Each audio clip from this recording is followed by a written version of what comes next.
A haunting voice asks about faith in the divine, urging a closer look at the broken, blood-soaked figure who stands as a grim testament to a past life. Far from such darkness, the peaceful Adria village sits nestled against a cliffside, its quiet streets a world away from blood and shadow. On the dusty ground of the village, the young boy sprawls backward after a clumsy tumble, his wooden practice sword clattering beside him. His friend stands over him, noting his carelessness with a smirk. He quickly recovers, a bright, determined smile lighting up his face as he grips his wooden blade. His companion, however, seems less than impressed by his antics. The two boys stand together after their bout, the victor declaring his triumph with a cheeky grin. His rival isn't ready to concede just yet, vowing to settle the score in their next encounter. Their conversation is interrupted by a young girl who rushes over, her eyes sparkling with excitement as she demands a turn in their next duel. While one boy dismisses her, the other offers a word of encouragement, acknowledging that she has her own moments of brilliance on the field. Nearby, another girl remains buried in her studies until she is chided for her constant reading. Their attention is soon drawn away from their bickering by the sight of a growing crowd gathered before the massive doors where the goddess choice ceremony is taking place. They approach the heavy wooden gates, joining the throng of villagers whispering about the destinies being forged inside.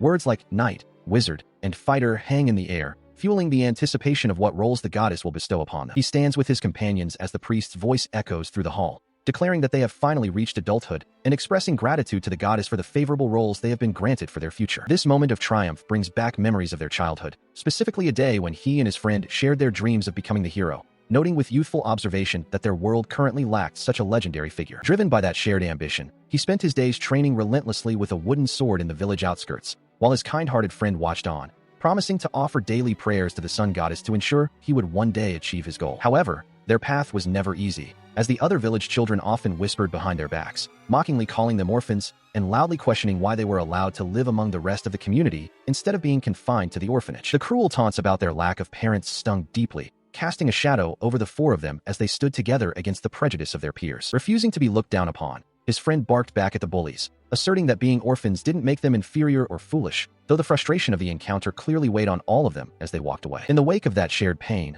a single, life-changing question was posed. Why didn't they simply become a family of their own? They stood in silence for a moment, the weight of the suggestion hanging in the air as they looked at one another, realizing the truth in those words. One by one, their faces reflected a new sense of belonging. Himself, the stoic girl, the gentle healer, and the ambitious leader, all bound by a common bond. With a collective cheer and newfound joy, they solidified their pact, vowing to be a family from that day forward, a bond that would prove far stronger than any blood relation as they prepared to face the world together. He stands amidst the grandeur of Hammond, the city bathed in the divine light of the goddess as the long-awaited choice ceremony finally commences. The revelation is staggering. He has been designated a saint, while Janet is named a sage, Emmy a paladin, and Vince takes the mantle of the hero. Stunned by the announcement, he struggles to process the news, especially since the role of the hero went to Vince instead of himself. He questions the nature of his new title, learning from the ancient text that a saint is the rare male counterpart to a saintess, a figure of legend who once stood beside a hero to vanquish the Demon King. The weight of the position becomes clearer as it is described as a rank above all priests, a divine messenger chosen by the sun goddess,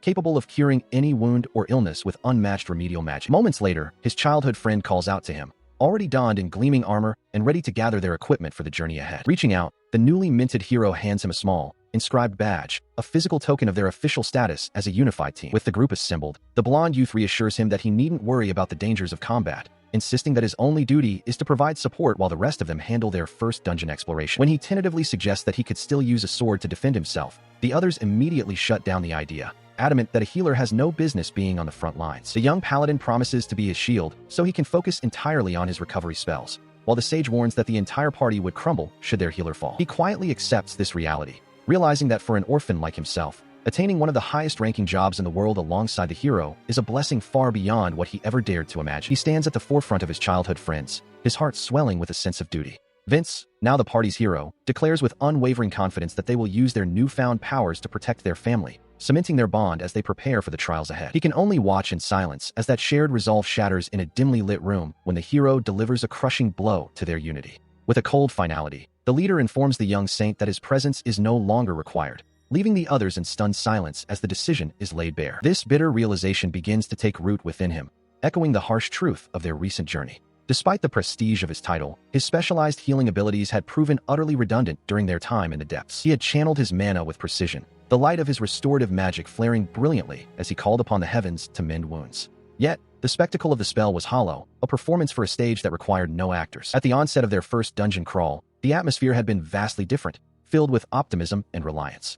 The others had looked to Russell with gratitude, marveling at the efficiency of a saint's recovery magic and believing it would be their ultimate safety net. The reality of their strength soon became apparent as they tore through the upper floors with ease. Possessing the highest-tier jobs, the trio dispatched demons so swiftly that they emerged from every skirmish without a single scratch, rendering a healer's touch unnecessary. Not once did the jagged claws of their enemies find purchase or the dark energies of the dungeon draw blood. His magic remained a dormant tool, a solution to a problem that their overwhelming power simply refused to let manifest. The final blow to his utility came as they cleared the lower levels, when a cruel twist of fate revealed itself. Through the natural progression of their own formidable classes, every member of the party, except for the saint himself, had mastered basic recovery spells, making his sole purpose obsolete. Back in the present, the hero remains unmoved by the young woman's desperate pleas for leniency. He insists that his decision to cast the saint out is not born of malice, but is a necessary step taken for the boy's own protection. He argues that as the dungeons grow more treacherous, a non-combatant like the saint becomes a liability that endangers everyone. Pointing to a recent close call where she was forced to shield him, he concludes that they can no longer afford to carry someone who cannot defend themselves. He continues his cold assessment, explaining that while the rest of the party has learned to balance combat with recovery, a specialist who can only heal has become nothing more than a burden to their progress. The swordsman points out the growing disparity in their roles, noting that he is constantly forced to shield his companion while the youth's own level remains stagnant and his contributions non-existent. While the leader continues his taunts, the young healer recalls their childhood when he was once considered the strongest, only to be met with a humiliating challenge, a duel against Emmy to prove he still belongs. Turning back to the rest of the group, the warrior seeks the sage's approval for this trial, openly expressing his belief that their old friend is far too weak to survive the upcoming defense position. He delivers a final, stinging ultimatum, declaring that if the boy cannot even withstand a bout with Emmy, he has no place in their world and should return to the obscurity of their home village. After the crushing defeat, the boy jolts awake in an unfamiliar room as the morning sun streams through the window, the painful memories of the encounter with Emmy flooding back into his mind. He sits alone on the edge of the bed, the heavy silence of the sparse room amplifying the weight of his expulsion and the sudden, terrifying emptiness of his future. Reaching for his chest, he realizes with a jolt of horror that his saint's badge, the symbol of his identity and his place alongside his friends, has been stripped away while he slept. Beside him, he discovers a heavy pouch of gold coins left as a cold severance. Yet he finds a strange comfort in the realization that despite being thrown against a wall, his injuries were treated with unexpected care. The echoes of the hero's dismissal ring in his mind once more, leaving him to dwell on the cruel irony of a saint who can mend others, but cannot heal his own broken spirit or the sting of betrayal. He walks away from the grand cathedral, his heart heavy with the decision to return home. As the spires loom behind him, he questions the divine will that bestowed upon him the title of saint, a role that feels more like a curse than a blessing. This internal conflict stems from a lifelong dream of becoming a legendary hero, a path he pursued with relentless sword practice every single day. He compares himself to Vince, wondering if their fates were simply a matter of a divine coin toss, as he feels no different now than he did before the ceremony. The bitterness deepens into a cold resentment, leading him to a dark realization. He hates the goddess who remains indifferent to his plight. He believes that a more combat-oriented job would have secured his place in the party, sparing him from the sting of abandonment. His dark thoughts are suddenly interrupted by a desperate plea for help echoing through the trees.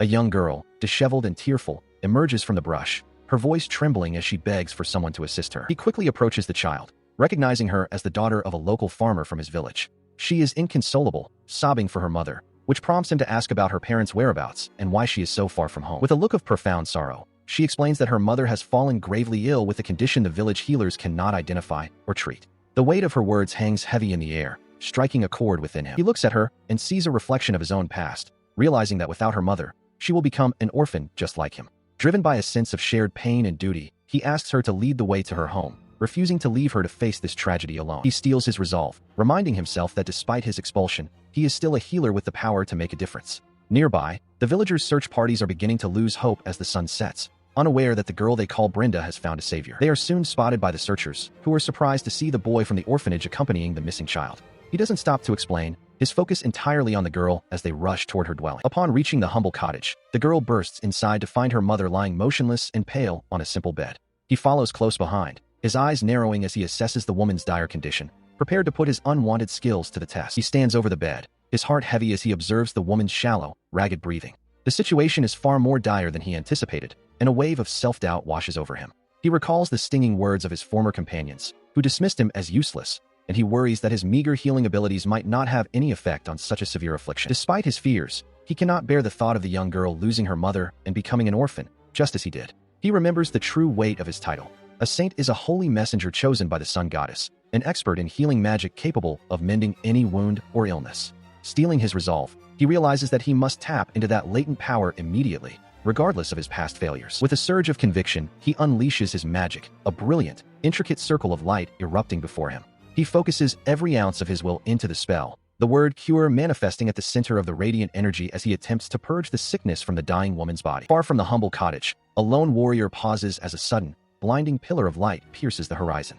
She stares in disbelief at the distant glow, her eyes wide with shock as she senses the sheer magnitude of the holy power being unleashed, realizing that such a phenomenon should be impossible. He stood over the bed, his hands glowing with a soft light as he invoked a basic restoration spell. Despite his self-doubt as a low-level saint, he poured his focus into the incantation, desperate to ease the suffering of the woman lying before him. Beside him, the young girl watched with tear-filled eyes, her voice a fragile whisper as she called out for her mother. The magic took hold, and the woman's eyes widened in sudden realization as the weight of her illness lifted. She sat up slowly, a look of disbelief crossing her face as she felt the strength returning to her limbs. The relief in the room was palpable, a stark contrast to the heavy silence that had preceded his arrival. Standing back to give them space, he watched as the young girl approached the bedside, her voice trembling as she sought confirmation of her mother's recovery. He let out a long, quiet breath, the tension finally leaving his shoulders now that the immediate crisis had passed. The mother offered a gentle, reassuring smile, pulling her daughter close to soothe her lingering fears. Tears of sorrow were replaced by those of overwhelming joy as the child buried her face in her mother's embrace, the terror of the past few days finally beginning to fade. While holding her daughter, the woman turned her gaze toward him, recognizing the familiar look of someone from the local orphanage. She spoke with a warmth that matched her expression, acknowledging the kindness of the young man who had come to their aid. He introduced himself simply as Russell, his expression turning somber as he reflected on his place in the world.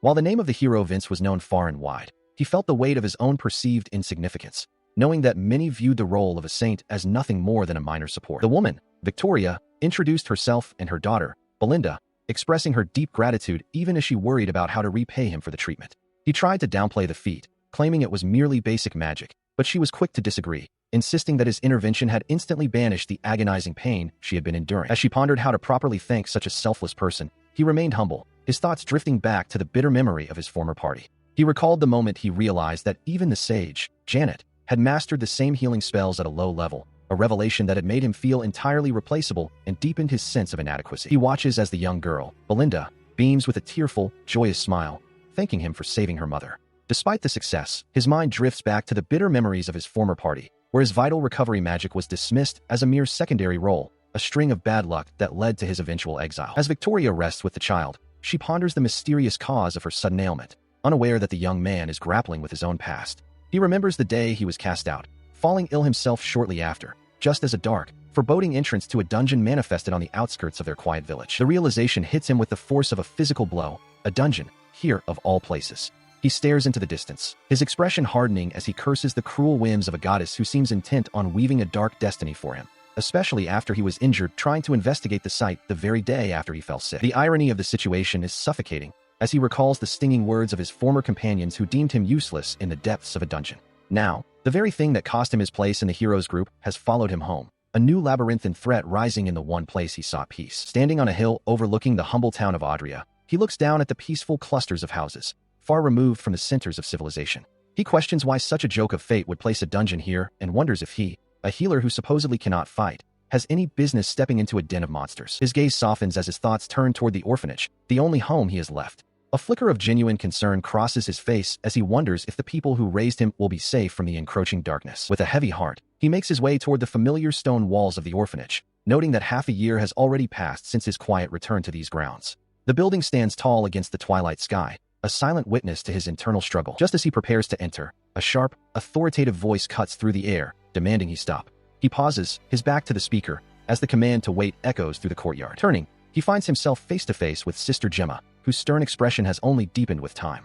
She wastes no time with pleasantries, demanding to know where the rest of the group is, only to be met with his somber admission that he is the only one who has returned to her. Inside the familiar halls, the conversation turns to the grim reality of their situation as Gemma confirms the dungeon appeared 6 months prior, bringing with it monsters that prowl the streets at night. She watches him closely, her eyes searching his for a sign of resolve as she asks if he has finally had a change of heart regarding his past. Russell sits in quiet contemplation with Sister Gemma, the weight of his recent exile hanging heavy in the air. She questions his solitude, wondering if the rift between him and Vince's group is the true cause of his return. He offers only a vague deflection, noting that the circumstances are far more complicated than they appear. The elderly nun lets out a weary sigh, her heart aching for the fractured bond of the 4 childhood friends who were once inseparable. She mentions that Vince had expressed a strange concern regarding the situation, a claim that leaves the young man visibly bewildered and skeptical. She leans forward, her expression hardening as she prepares to shatter his perception of his former comrade. With blunt honesty, she reveals that Vince is nothing more than a womanizer, a revelation that strikes him with the force of a physical blow. He admits his own naivety as she explains that women are far more perceptive of such predatory behavior.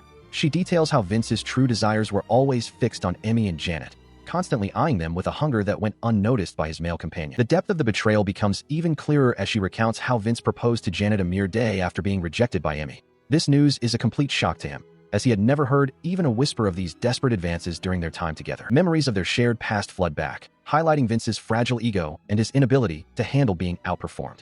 He recalls the thin walls of the orphanage and the competitive friction that defined their youth, realizing now that Vince's resentment ran much deeper than he ever imagined. A chilling realization finally takes hold. His expulsion from the party was not a matter of skill, but a calculated maneuver.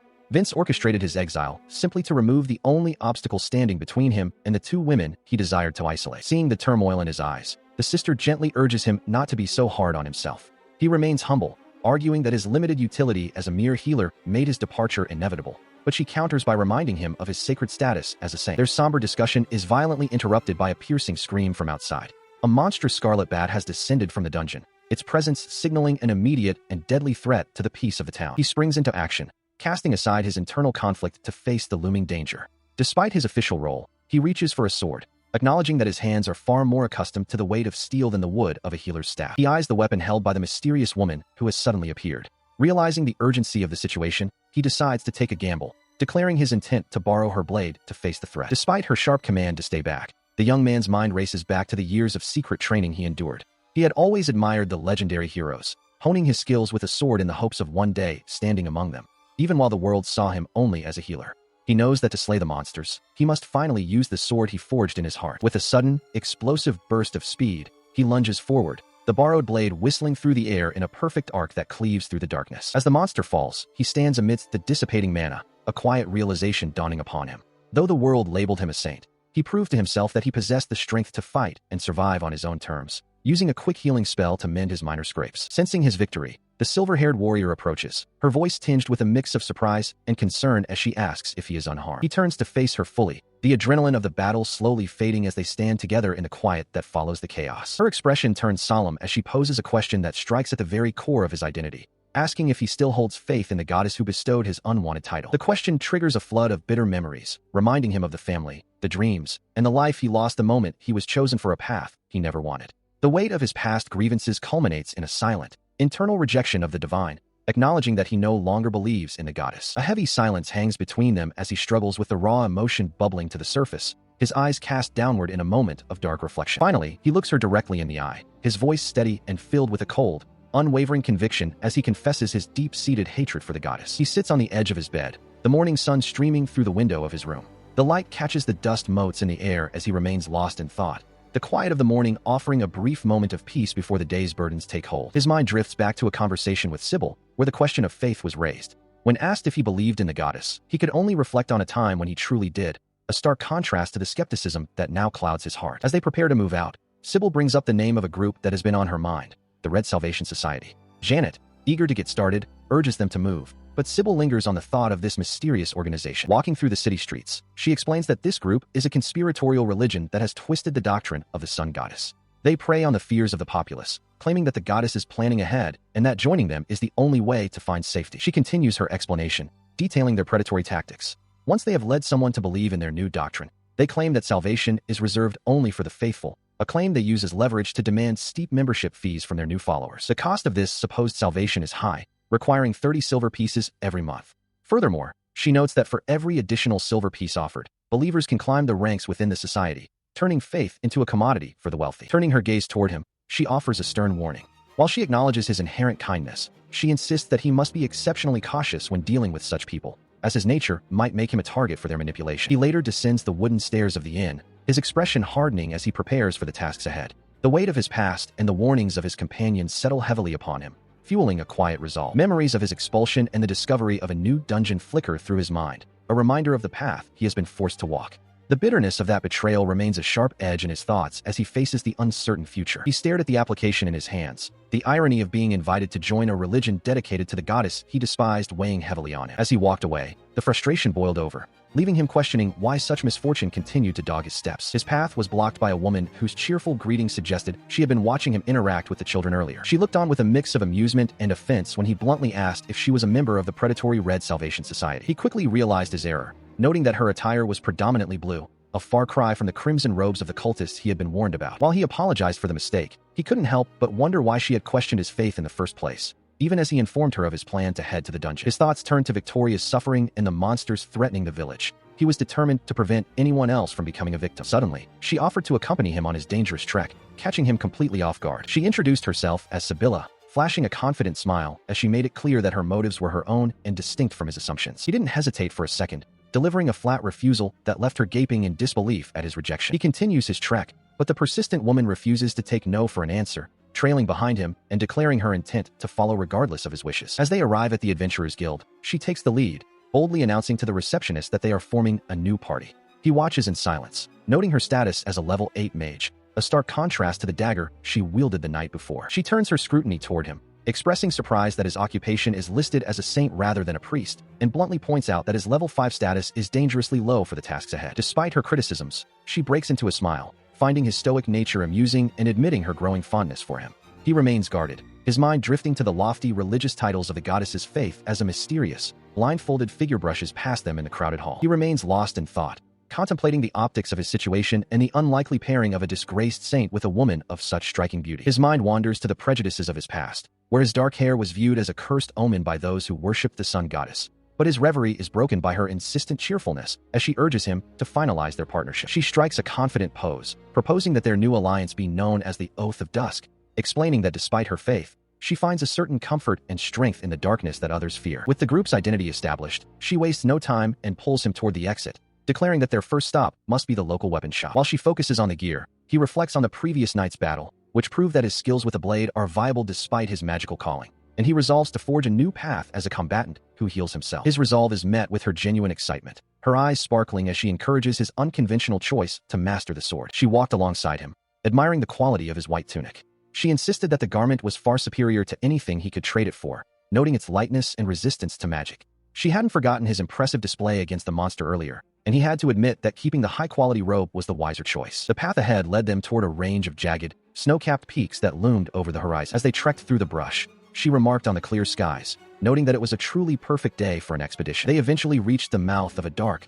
jagged cavern. While she acknowledged that the weather wouldn't affect them once they were underground, she pointed out the misery of trekking home in the rain while exhausted. He paused at the threshold, his mind racing with the information he'd gathered. The guild had no records of this particular dungeon, despite its proximity to the village. The only lead was a local report of a farmer's mother being poisoned in the vicinity, leaving the depths of the cave a complete mystery. Drawing his new black blade, he felt a surge of confidence. She complimented how well the dark steel suited him as he proposed they explore the unknown depths by themselves before reporting back. He stepped forward to take the lead, but she quickly corrected him. She reminded him that, in theory, the safest place for any party was right next to the healer, insisting they move through the darkness as one. Their first challenge appeared in the form of a lone goblin lurking in the shadows. She didn't hesitate, gathering energy in her hand and bidding the creature a cold farewell. With a sudden burst of light, she vaporized the threat. He watched in awe, realizing she hadn't uttered a single word of invocation. She explained that while high-level spells required a chant, simple magic could be cast just by holding the intent firmly in one's mind. The moment of calm was shattered as a dark blur lunged from the shadows, catching her off guard. He cried out her name in alarm as the hidden predator struck, threatening to overwhelm them before they could react. She winces, clutching her arm as the adrenaline of the ambush fades. Russell rushes to her side, his voice laced with concern as he asks if she can continue. She shakes her head, explaining that while the wound is minor, the presence of a rare, colored goblin suggests a deeper threat, one that carries a virulent poison. Russell's expression darkens. He recognizes the description, recalling the same toxin that once ravaged Belinda's mother. Without hesitation, he extends his hand, and a complex, glowing geometric seal erupts into existence between them. The air hums with power as he invokes both cure and heal simultaneously. She watches in stunned silence, her eyes wide as the shimmering light washes over her. As the glow fades, she flexes her arm, amazed to find the pain gone and the dark veins of poison completely vanished. She questions him, her voice trembling with disbelief, asking if he truly cast such high-level magic without a single spoken word. He simply nods, admitting he merely visualized the effect and was relieved to see it work. Her shock only deepens as she presses him for more information, demanding to know when he could have possibly mastered such a spell. When he casually mentions attaining the cure ability at level 2, she nearly loses her footing. To her, the idea of a practitioner possessing such potency at such a low level is utterly unheard of. She stares at him, her mind racing as she realizes the true, terrifying potential of the saint class he embodies. He, however, seems oblivious to her awe, matter-of-factly stating that basic healing magic was available to him from the very first level of his journey. To further demonstrate his utility, he raises his hand again, manifesting a swirling vortex of translucent energy. Wind barrier, he announces calmly. She can only gasp, her hands flying to her face in sheer bewilderment at his seemingly endless repertoire of high-tier support spells. He continues his explanation as they move deeper into the cavern, describing how the barrier serves as a shield against projectiles and hostile magic while allowing allies to pass through unhindered. He mentions that this particular ward was a gift of reaching level 6, treating the milestone as a minor achievement. Concerned for his stamina, she asks if he is overextending himself by burning through his mana so recklessly. He turns back to her with a look of mild confusion, explaining that these spells require so little effort that he could maintain them indefinitely without fatigue. She falls silent, her gaze fixed on him as the weight of his words sinks in. The concept of a mage who can cast powerful restorative and defensive spells with negligible cost defies everything she knows about the limits of magical endurance. As he leads the way, she watches his back, her thoughts a whirlwind of admiration and suspicion. He possesses the martial prowess of a seasoned warrior and the divine grace of a master healer. She cannot fathom how a man of such extraordinary talent could have ever been left to wander the world alone. He was no longer part of their journey, leaving his former companions to forge ahead on their own path. Vince led the way with a cold, unwavering focus, while Janet and Emmy followed closely behind, their expressions heavy with the weight of their new reality. As they moved through the city, the swordsman turned back to reassure the young paladin, telling Emmy she had nothing to fear. He boldly declared that they had no need for a healer, asserting that the three of them alone would become the most powerful group of heroes the world had ever seen. The memories of childhood often center around the quiet orphanage where it all began. Back then, the days were filled with small lapses in memory and lost trinkets. But there was always one constant presence who would step in to help. He was the one she always waited for, especially when the world felt too large and tears began to well. Whether she was struggling to find a lost item or simply needed a hand to hold, he would arrive to place exactly what she needed into her grasp. She smiled then, truly believing that this bond was unbreakable and that their lives would remain intertwined forever. The thought of ever leaving his side simply never occurred to her, as he was the gentle foundation of her world. Years later, the reality of their situation has shifted into something far colder and more utilitarian. As the group prepares for their next move, the self-proclaimed hero dismisses the need for a healer entirely, leaving the young paladin to wonder in silence how their companionship could have withered into such a hollow arrangement. Because they had grown up together, she had once imagined the four of them would remain a team for eternity, but the cracks in their unity became impossible to ignore. Even when the hero turned his aggression toward their childhood friend, she found herself frozen, unable to intervene as the boy she once relied on was cast aside, while the hero's gaze began to linger elsewhere with unsettling intent. A sudden, melodic voice breaks through the heavy atmosphere of the city street, drawing their attention toward a striking woman who has approached them. She carries herself with an air of elegance and curiosity, inquiring if they are indeed the renowned band of heroes whose names have begun to spread through the land. The group is momentarily taken aback by her sudden appearance and radiant presence, though the hero is quick to regain his composure. He accepts her praise with a practiced, confident air, clearly pleased by the recognition from such a refined stranger. She introduces herself as Katie, offering a warm and disarming smile that seems to brighten the dull surroundings. Her tone is apologetic for the interruption, yet there is a certain poise in her manner that suggests she is used to commanding attention. He responds by introducing his companions with a flourish, identifying the paladin and the sage before proudly declaring his own title. The encounter marks a sharp departure from the internal gloom that had been clouding the party's dynamic just moments before. He leans in close to the young woman, basking in her admiration as she praises the heroes group for their prestigious standing and the strength of their members. While he casually suggests they find a place to eat, his companion, the paladin, watches with a growing sense of unease, calculating the cost of such an invitation against their shared funds. The group makes their way to a local establishment, its sturdy stone walls and inviting entrance promising a quiet place for conversation away from the bustling city streets. Once settled at a table within the well-lit dining hall, the swordsman leans forward, prompting their guest to reveal the true purpose of her visit and what she wished to ask them. She responds with a bright, disarming smile, explaining that her curiosity was simply piqued by the legendary exploits of such a renowned party and how far they have progressed. He recounts their progress, noting that half a year has passed since they first ventured into the depths of Hammond's dungeon, while she modestly downplays her own abilities as a mere level 10 mage. The conversation turns to the dangers they've faced, with the visitor expressing amazement at their reach into the 8th floor of the middle layer and their ability to withstand the might of a minotaur. In response to the praise, the paladin confidently details her own growth, explaining that her level 23 skills allow her to deflect even the most crushing blows from such beasts, much to the guest's feigned surprise. The atmosphere shifts abruptly when the guest leans in, her expression turning inquisitive as she asks a pointed question that cuts through their boasting. Why does a group of their caliber lack a dedicated priest? This sudden inquiry leaves the heroes momentarily speechless, a heavy silence falling over the table as they grapple with a question that strikes at the heart of their recent choices and the companion they left behind. He leans in, his expression a mix of condescension and forced friendliness as he addresses Katie's question. He insists that a dedicated priest is redundant, pointing out that every member of their elite group, the hero, the paladin, and even the sage, is capable of wielding recovery magic. Continuing his dismissive tirade, he argues that a specialist who can only perform healing is a liability rather than an asset. To him, such a person lacks the versatility required for their high-level exploits. His bluntness leaves the young mage momentarily stunned, her confusion evident as she tries to process his harsh logic. While he doubles down by labeling a pure healer as inconvenient, Janet remains remarkably composed, offering a calm reassurance that contrasts sharply with his intensity. He raises his voice further, his disdain for the priestly class boiling over as he declares a healer without offensive capabilities to be nothing more than a nuisance and a drain on their resources. He boasts that they are all effectively recovery spellcasters, while Katie simply continues her meal, seemingly unfazed by his outburst. The paladin, noticing the growing attention from the other patrons in the restaurant, quickly interjects to hush him. Realizing he has caused a scene, he offers a sheepish apology, the tension at the table momentarily easing. Shifting the conversation to a more technical level, the swordswoman turns to Emmy and inquires about her knowledge of the cure spell.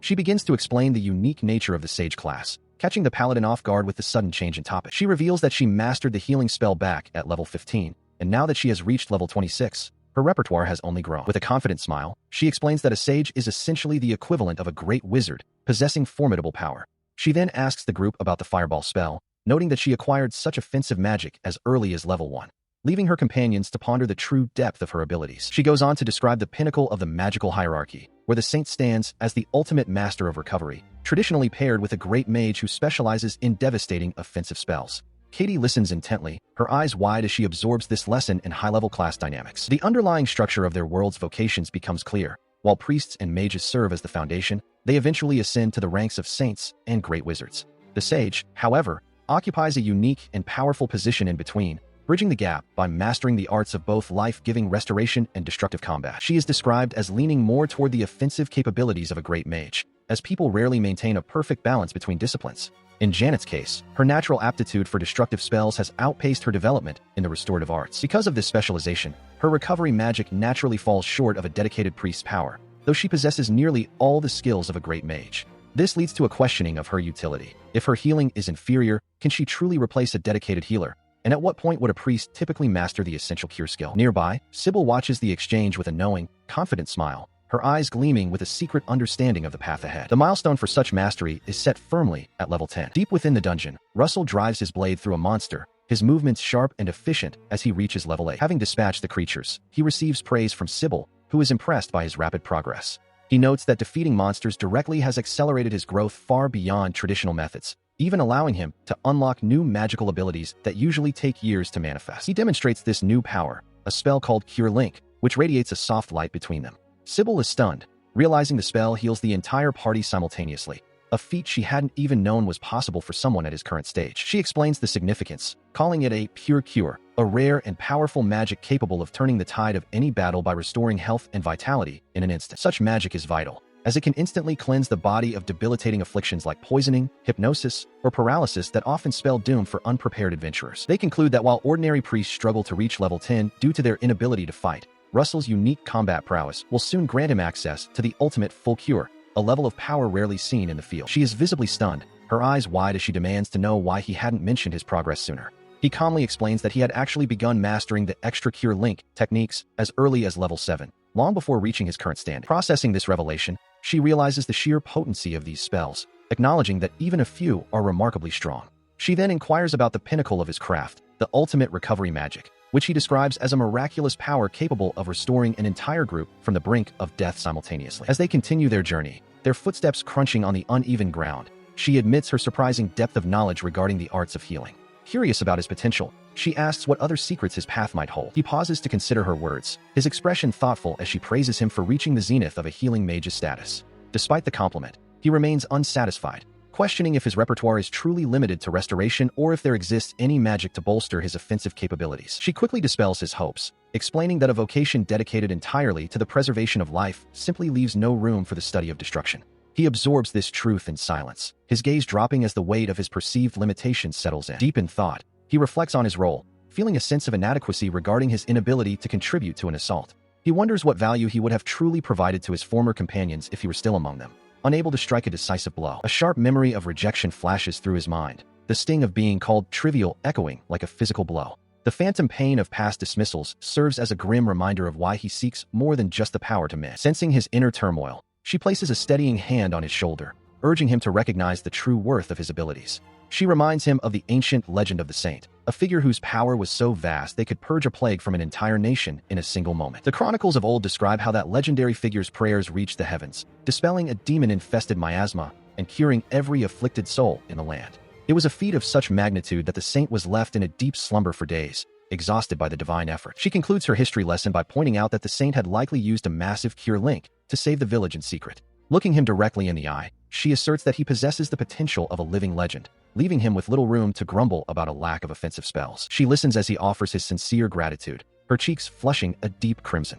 Overwhelmed by the sentiment, she quickly pivots to playful teasing, leaning in close and poking his cheek while asking if his kindness means he has finally fallen for her. He responds to her antics with a light, corrective tap to the top of her head, silencing her playful chatter. With a serious expression, he declares that their brief respite has concluded and they must focus on clearing the remaining monsters to advance. They soon arrive at the entrance to the next stage, where he stares out at the landscape with a weary sigh, noting that the sheer number of foes on the first level was far beyond his expectations. Beside him, she observes the change in the environment, identifying this new, violet-hued territory as the purple floor. She begins to explain the complex geography of the dungeon, detailing how it is partitioned into 3 distinct zones: the rocky upper level, the blue-tinted middle level, and the red lower layer. However, she notes a terrifying exception to this standard structure. They stand at the precipice of a vast, glowing abyss as she reveals that the purple floor they have reached is actually the absolute lowest level. It is a place so treacherous and unforgiving that it is known among adventurers simply as hell. The two companions step into the oppressive atmosphere of the dungeon. The air is thick with a sense of foreboding as they descend the stone steps,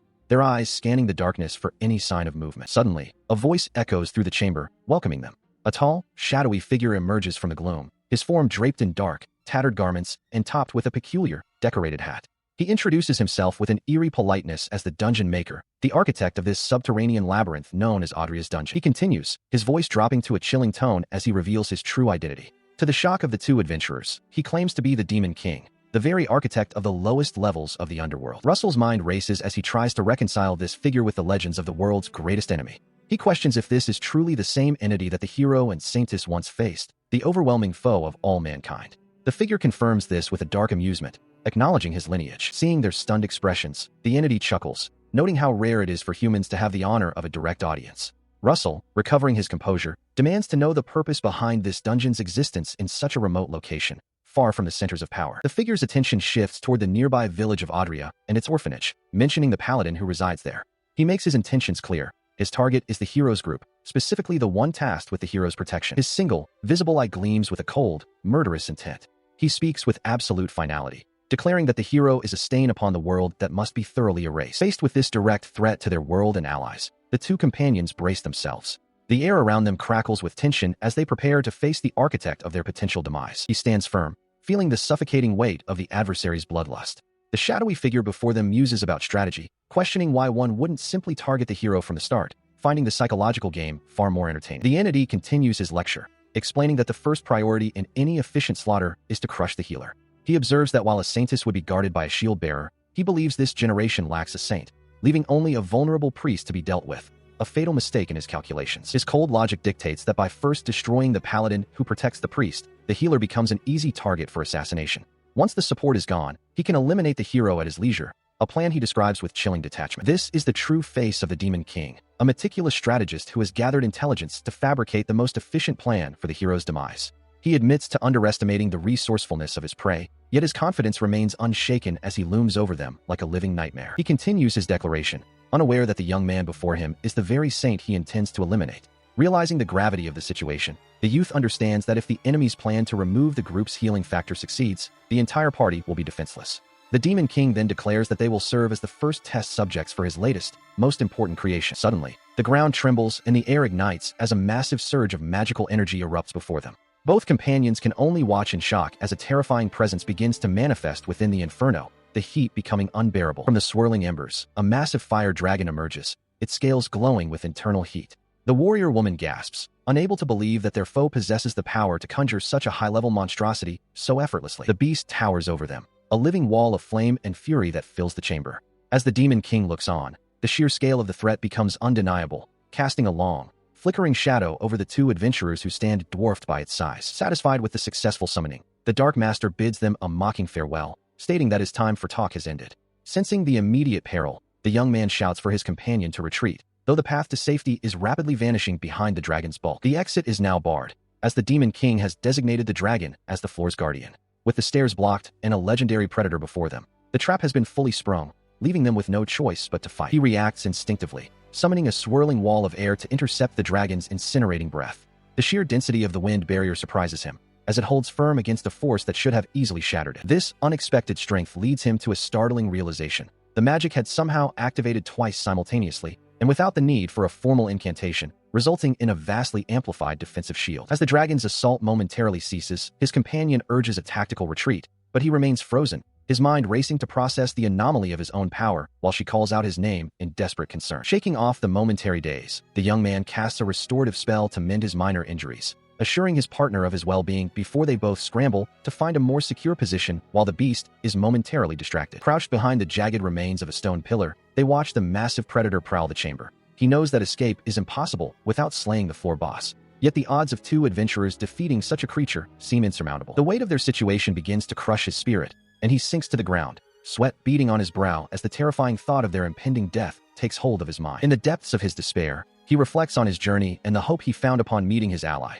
wondering if this cruel end is truly the destiny ordained for him by the divine, just as a mysterious voice asks if he still holds faith in the goddess. This question triggers a memory of a past conversation where his companion lamented the uselessness of her assigned role in such a dire crisis, prompting him to admit his own lack of faith in a deity that would grant such burdens. Suddenly, the darkness of his thoughts is pierced by a singular, echoing question that offers a way out of their predicament. A simple inquiry into whether he desires the strength to change their fate. His eyes widen in shock as the weight of the offer sinks in, the silent chamber suddenly feeling charged with a power that promises to rewrite the very destiny he had just been lamenting. He stares in disbelief as a voice echoes in his mind, questioning if he truly desires the overwhelming power to defeat the threat before him. The realization hits him like a physical blow. The source of this offer is none other than his companion, Sibylla. Her eyes, usually sharp and guarded, now hold an otherworldly depth as she gazes back at him through the falling feathers of her dark wings. Standing tall with an aura of divine authority, she declares her true nature as a goddess, though not the one the world worships. She identifies herself as the goddess of darkness, a being often branded as an evil god by those who follow the cult of the sun. She continues her revelation, explaining that she has been scouring the world for a specific kind of vessel, a healer possessed of immense power fueled by the bitter sting of resentment. Her search led her to him, the one most unjustly scorned and betrayed by those he once called friends, possessing the potential to turn his back on the very concept of a hero. With a tempting offer, she proposes a pact. In exchange for the magical skills he has painstakingly accumulated, she will grant him the ultimate offensive capability, the forbidden dark magic. He is left stunned, grappling with the steep price of such a transformation. This proposition forces him to reflect on his former comrades, remembering how Janet, Emmy, and even Vince had all eventually learned basic recovery spells despite their specialized roles. He realized then that his unique dedication to healing was the only thing that truly set him apart and ensured their safety. Looking down at his gloved hands, he realizes that this might be his only chance to obtain the destructive force he once craved, yet the weight of his current path holds him back. A memory of a warm, radiant smile flashes through his mind, reminding him of the life he protects and the bonds that still matter. Steeling his resolve, he looks her in the eye and firmly rejects the proposal, explaining that he cannot abandon his healing magic because there is a little girl who would be left in tears if he did. Seeing his unwavering determination, she offers a small, knowing smile and accepts his decision, noting that such steadfastness is exactly who he is. She continues her explanation, noting that despite his title as a saint, he has chosen a path of power to aid others, fueled by his deep-seated resentment toward the sun goddess. In response, he catches her off guard by asking if she can teach him the ways of dark magic, a request that leaves her momentarily speechless. The goddess quickly regains her composure, sternly reminding him that acquiring such forbidden knowledge requires a sacrifice of his existing skills, a price he solemnly agrees to pay. He then details his progression, explaining that since reaching level 9, his raw magical energy has surged, yet he has failed to manifest any new spells beyond the healing arts he mastered earlier. She clarifies the nature of his growth, revealing that he will not naturally gain new spells. Instead, his internal reservoir of magical power will simply continue to expand to immense proportions. Contemplating this, he realizes that the cost of the pact would involve surrendering a portion of this burgeoning magical strength. He then poses a crucial question, wondering if there is a way to embrace the darkness without forsaking his identity and duties as a healer. Reaching out to grasp her hand, he confesses that while his faith in the sun goddess has withered, his trust in her is absolute, as she was the one who rescued him and gave his abilities purpose. With unwavering resolve, he looks her in the eye and formally petitions the goddess of darkness to grant him the oath of darkness. Accepting his plea, she begins the ritual, channeling his excess magical energy to ensure he retains his status as a saint, while simultaneously ascending to the rank of a great dark wizard. The young wizard unleashes his newfound power, a surge of dark energy manifesting as a lethal projectile. As he strikes, memories of being overshadowed by Vince flicker through his mind, a time when he was merely a supporting figure in another story. With a resolute cry, he calls upon the shadows to coat his blade, the enchant dark spell binding the void to his steel. The confirmation of his ascension to a great dark wizard echoes through his soul, marking the end of his time in the shadows of others. He stands defiant against the backdrop of the fallen beast, his silhouette framed by the lingering embers of battle. The dark aura clinging to his sword pulses with a strength he has never known before. With a steady gaze and a heart steeled by his journey, he realizes that the era of being a secondary character is over. This moment marks the true beginning of his own legend, where he finally takes center stage as the protagonist of his own destiny. Sybil, the goddess of darkness, stands before Russell, her hand outstretched as she offers him the power he craves. She acknowledges the betrayal he suffered at the hands of his friends and the overwhelming strength he once provided to the hero. In response, he looks up at her with unwavering resolve, requesting that she perform the oath of darkness to seal their pact. Having accepted the oath, a profound transformation occurs as a new profession is bestowed upon him, Great Dark Wizard. He stands ready, his sword drawn and his gaze sharp, while the massive fire dragon looms in the distance, unaware of the new threat he now poses. With his new power surging, he immediately goes on the offensive, manifesting a complex, dark magical circle before him. He calls out the name of his spell, Dark Javelin, and a concentrated bolt of obsidian energy erupts from the sigil, streaking toward his draconic foe. The projectile strikes true, tearing through the dragon's thick, heat-resistant scales and drawing a pained roar from the beast. He watches the impact with a grim smile, realizing that he finally possesses the offensive magic he had always lacked, a realization that fills him with a new sense of capability. However, the wounded dragon is far from defeated and begins to gather a searing inferno within its maw for a counterattack. Seeing the impending danger, his companion cries out his name in a desperate warning as the creature prepares to unleash its devastating breath. Instead of retreating, he calmly faces the onslaught, weaving two disparate types of magic simultaneously. He launches a dark arrow, while also manifesting a shimmering wind barrier, a feat of dual casting that leaves his ally in utter disbelief as she realizes he is using both his saint abilities and his new wizard powers at the same time, and without a single word of chanting. The dragon's fire crashes against the translucent shield, sending sparks and heat billowing around him. He grinds his teeth, refusing to fall after coming so far, while the dragon stares down at the barrier in frustration, unable to breach the defense of the man who was once just a healer. He reflects on the long, arduous journey that led him to this moment, a path paved with despair that is finally reaching its turning point. Closing his eyes for a brief second, he centers himself amidst the chaos of the battlefield, preparing for the final strike. With a surge of power, he casts an advanced healing spell to mend his wounds, taunting the massive red lizard by declaring that nothing short of instant death will stop him now. The young warrior charges forward with renewed conviction, realizing that this victory marks his true beginning and vowing not to fall to such a beast. He swings his blade in a powerful arc, the force of the strike shattering the ground and tearing through the air with immense pressure. The blow connects with lethal precision, severing the dragon's life force in a spray of dark blood that coats the dungeon floor. Standing amidst the carnage, he gazes down at the remains of the floor boss, his cloak drenched in the creature's gore as the silence of victory settles. Sybil rushes to his side, her voice filled with excitement as she proclaims that he is no longer just a healer, but a true dragon slayer. She offers her sincere thanks, but he quickly counters, insisting that the gratitude belongs to her for the power and the chance she granted him. As they catch their breath, she notices her own wings have grown larger and darker, a sign of her ascending status as a goddess of darkness, while he laments the lack of cleansing magic to wash away the dragon's blood. He listens as his companion explains a fundamental truth about his magic. The cure skill he possesses is not merely for healing wounds, but also carries a potent cleansing effect. This revelation catches him off guard, as he had never considered using his restorative powers for such a mundane task as washing away grime. Acting on this new knowledge, he invokes the purifying light, watching as the filth of battle vanishes from his skin.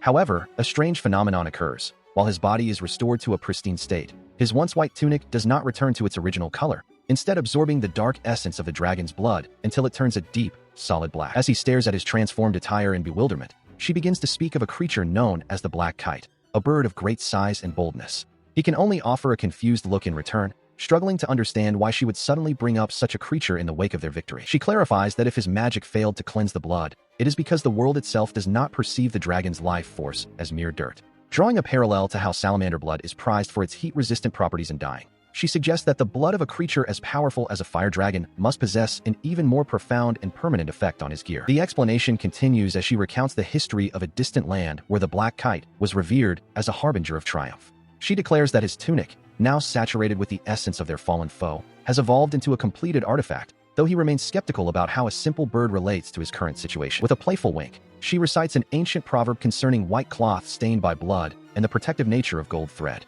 She predicts that when the locals lay eyes upon him, they will not see the young man they once knew, but rather a figure of legend reborn from the ashes of the dragon. Standing tall in his new, darkened regalia, the warrior formerly known only as a saint now embodies the very image of the black kite. The transformation is complete, marking a significant shift in his journey as he prepares to face whatever challenges lie ahead with this newfound identity. A hand reaches out, fingers brushing against the dark, coarse surface of a massive prize. He holds the dragon's heart, a heavy, dark mass that still seems to thrum with a fading heat. Beside him, the young woman points to the organ, her eyes wide with a mix of awe and hunger as she identifies the source of their potential strength. She explains the necessity of consuming it immediately, noting that the heart of such a beast resists the flame and defies the cold, rotting away if not claimed quickly. He looks down at the raw, rare delicacy with a mixture of revulsion and curiosity, knowing that such an opportunity is a once-in-a-lifetime occurrence for any adventurer. They begin to eat, and he is surprised to find the flavor is not of blood and iron, but something rich and buttery, reminiscent of a fine pastry. As the last morsel is consumed, a sudden jolt of energy courses through his veins, and he realizes with a start that his very essence has been elevated to a new level of power. The heart itself is a concentrated vessel of pure magic and life force, a treasure that grants immense strength to those bold enough to consume it, bypassing the need for years of grueling training. He ponders the sheer magnitude of the gain, noting that his standing as a great dark wizard has jumped from the 4th to the 7th circle. It is a staggering realization that merely half of the beast's core could provide such a monumental leap in capability. His shock only deepens when she reveals her own progress, having ascended to the 21st level. He stares at her in disbelief, remembering that she had barely reached the 8th rank when their journey into these depths began. As they look over the remains of the dragon, he considers the value of its scales and hide, which are legendary materials for crafting impenetrable armor. He suggests that the spoils should be shared with the people of Adria, while humbly acknowledging that the victory belonged to her, for he could never have felled such a creature alone. He stands amidst the nighttime festivities, a mug in hand, still processing the surreal turn of events. The village is alive with celebration, a stark contrast to the quiet life he once knew. Following the dragon's fall, the village erupted into a frenzy. Sibylla had secured a unique reward from the guild for transporting the beast, while the presentation of a single fire dragon scale caused an absolute uproar among the locals. The logistical challenge of the massive kill soon became apparent. With such an immense quantity of meat and no local facilities to process or store it, the bounty threatened to spoil long before it could reach the city markets. She quickly proposed a solution that won over the hearts of everyone present, sharing the dragon's meat with the entire village, free of charge. The generosity of the gesture left the villagers in awe. Sitting alone for a moment, the young man reflects on the sheer impossibility of it all. If someone had told him just days ago that the village would be feasting on a dragon he had slain, he never would have believed them. His contemplation is interrupted by the arrival of Grandma Gemma and the children from the orphanage. She approaches with a warm smile, carrying stacks of meat and praising him for his incredible feat, noting that such an opportunity only comes once in a lifetime. The elderly woman continues, her voice softening as she admits how worried she had been.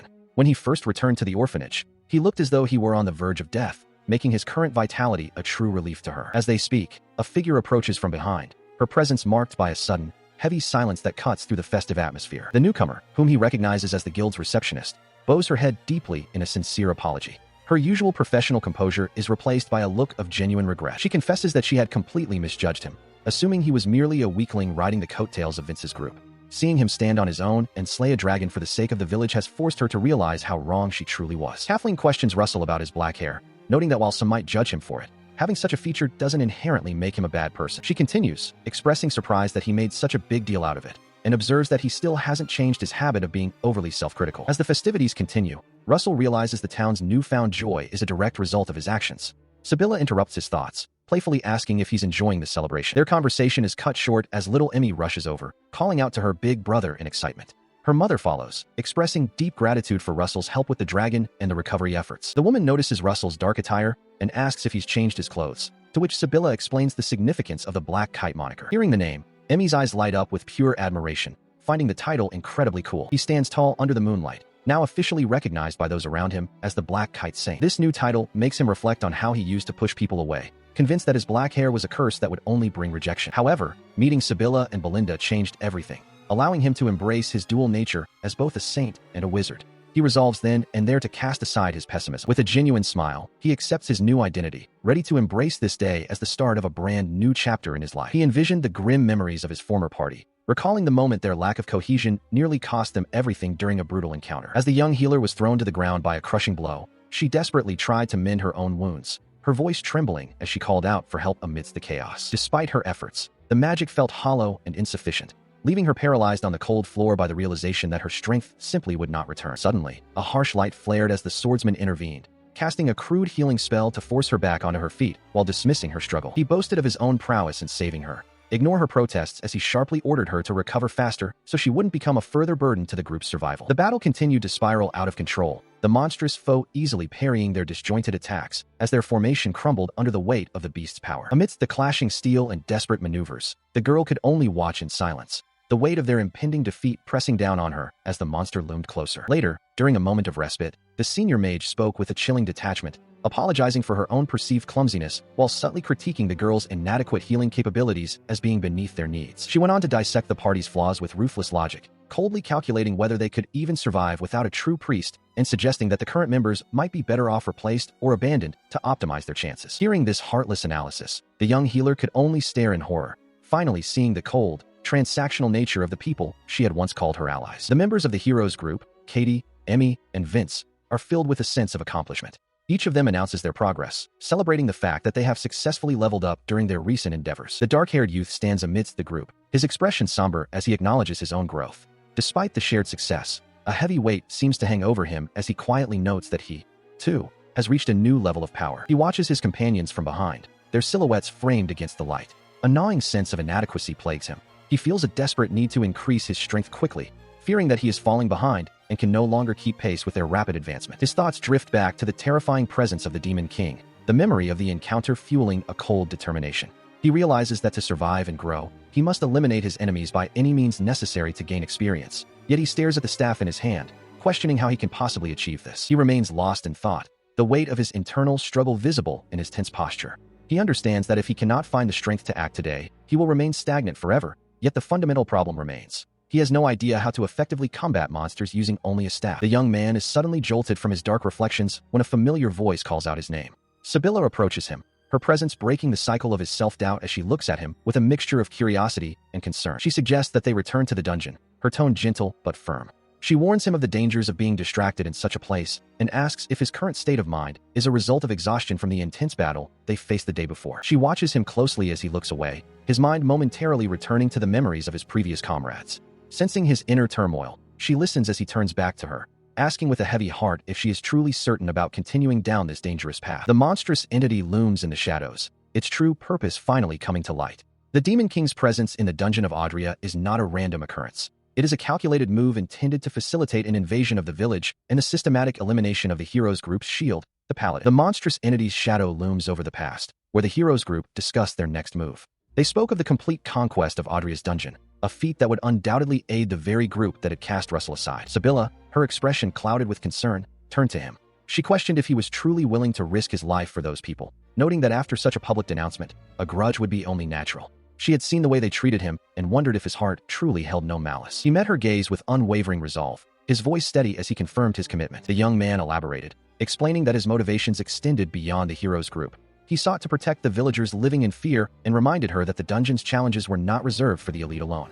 He thought of the faces of those he wished to save, like Grandma Gemma and little Emmy, whose safety depended on the dungeon's suppression. Deep within, he acknowledged a fundamental change. He was no longer the saint who merely followed in the wake of his childhood friends. Seeing his conviction, she revealed the reason behind her own actions, explaining that this was why she had sought the forbidden power of the goddess of darkness. She saw in him a potential that transcended the narrow roles assigned by society. She spoke of the tragic path of the priest, a profession often met with disappointment when they cannot fight, leading some to harbor a resentment that transforms them into great dark wizards once their sacred power is lost. It was a cycle of hatred born from the very people they were meant to serve. Despite the desperate state of a world struggling against an endless tide of dungeons, she admitted to a lingering uncertainty, wondering if granting him such power had truly been the right path.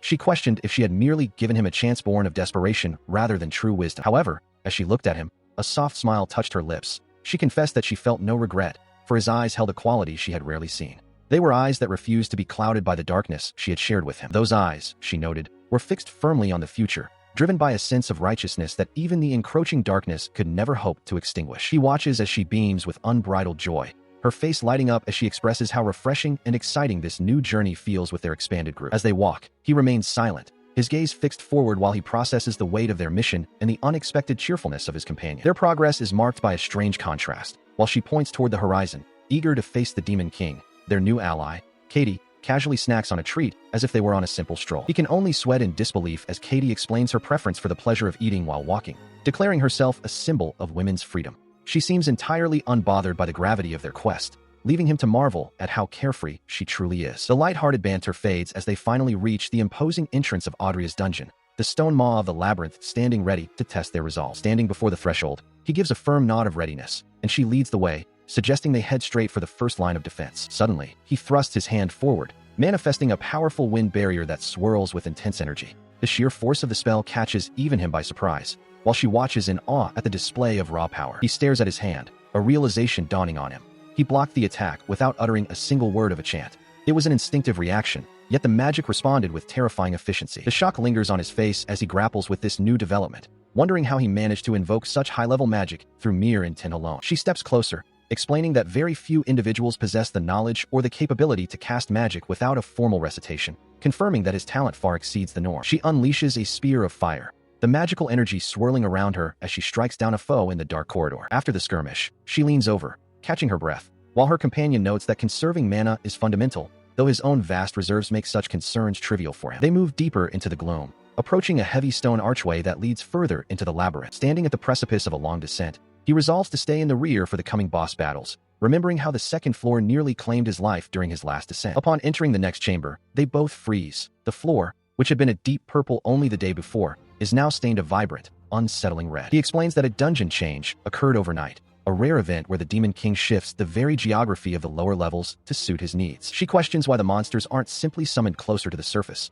but he clarifies that these depths serve as the literal bridge between the human and demonic realms. He continues, noting that the purple hue of the ground is a direct reflection of the demon world's surface, a sign of the corruption bleeding through. This proximity makes the dungeon a perfect staging ground for an eventual invasion of the human world. She adds that as the lower levels overflow with demonic energy, the excess is pushed upward, a cycle that the goddess of darkness intended for humans to combat by providing them the means to enter these cursed places. He questions her identity, recalling her title as the goddess of darkness, or even the goddess of evil. She confirms this with a playful wink, asserting that she is actually the goddess of mercy descended to save the world. When she asks about his experience in the lower levels, he admits that even during his time with the heroes group, he never ventured beyond the middle levels of Hammond's dungeon. He grips his blade tightly as she warns him that the demons in these lower depths are far more formidable than those they've faced before. She laments not bringing a high-level shield user, noting the vulnerability of having two mages together. Despite the daunting odds, he stands firm, his resolve hardening as he declares that he will not run away from the challenges ahead. From the oppressive shadows of the corridor, a clanking sound echoes as a massive suit of living armor emerges, its glowing eyes fixed on the pair. Russell and Sibylla stand ready as a massive living armor looms before them.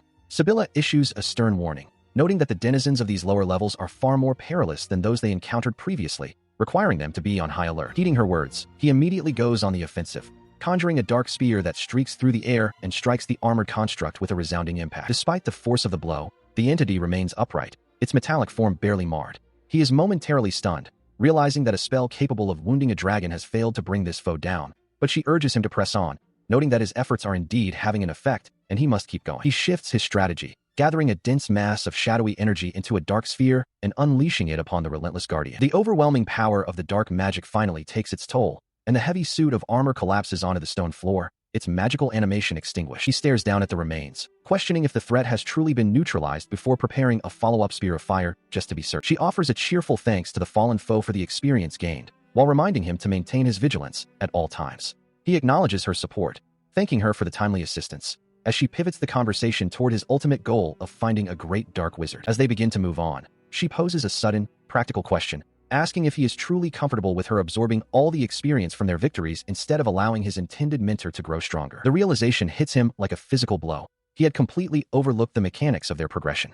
She immediately spirals into a comedic panic, terrified that her presence might actually be hindering his path to greatness. She looks at him with curiosity, questioning when he acquired the Dark Sphere spell. He explains that the ability manifested after he consumed the dragon heart and reached level 7, noting its effectiveness as a wide-range attack against the resilient living armor they just faced. Because of this explanation, she listens intently as he delves into the mechanics of his craft, noting that while the living armor is resistant to physical strikes and standard magic, his dark arts possess the unique trait of ignoring magical defenses entirely. He admits the cost is high, as such spells drain significantly more mana than others, a trade-off she finds remarkably advantageous despite the risk. Moments later, he pauses, checking his internal reserves with a puzzled expression, realizing that despite the heavy usage, his energy levels remain surprisingly high. With a confident nod, she agrees to descend further into the depths, while he muses that the slow-moving nature of the armored sentinels makes them the ideal targets for his devastating area of effect spells. As they venture deeper, they encounter a fresh cluster of the hollow suits, and he wastes no time, extending his hand to conjure another dark sphere. He feels a surge of confidence, certain that their progress through this floor will be effortless. The dark energy erupts again and again as he methodically clears the path, his movements becoming a rhythmic dance of destruction. Watching his relentless efficiency, she can't help but be impressed by how easily he handles the threats that would stall most other parties. After the dust settles on another skirmish, she offers words of encouragement, though he remains focused on the task at hand, urging them to maintain their momentum. Suddenly, the ground trembles as a massive, bone-white shape emerges from the shadows, a skeletal horse wreathed in dark energy. The undead steed lets out a silent, chilling neigh and charges forward with terrifying speed, catching them off guard. In response to the sudden threat, he braces himself, his eyes narrowing as he prepares to face the floor boss head-on. This theory hinges on the idea that while sequential casting is normally limited by the speed of recitation, one can bypass this bottleneck by staggering the mind and voice. By activating one spell without a verbal component immediately after a recited one, he believes he can maintain a continuous, rapid-fire assault. Putting the theory into practice, he surges forward atop the skeletal steed, alternating his methods with rhythmic precision. As he maneuvers, a living armor lunges from the side, but his partner is ready, conjuring a stone wall to intercept the blow. She reveals with a playful smile that she had been testing his adaptability, and he had exceeded her expectations. With the defensive line held, he draws his blade and focuses his mana, whispering the command to enchant dark. The blade erupts in shadowy energy as he carves through the remaining constructs in a blur of motion. The skeletal horse, once a formidable threat, now lies shattered on the ground, its bones appearing surprisingly brittle in the aftermath of the onslaught. Catching their breath, they reflect on the skirmish, noting that even the swiftest foes are prone to failure when faced with unexpected obstacles. They press deeper into the dungeon, the path narrowing into a dark, jagged tunnel that seems to swallow the light. Finally, they arrive at a massive, intricately carved door, the unmistakable threshold of the floor boss.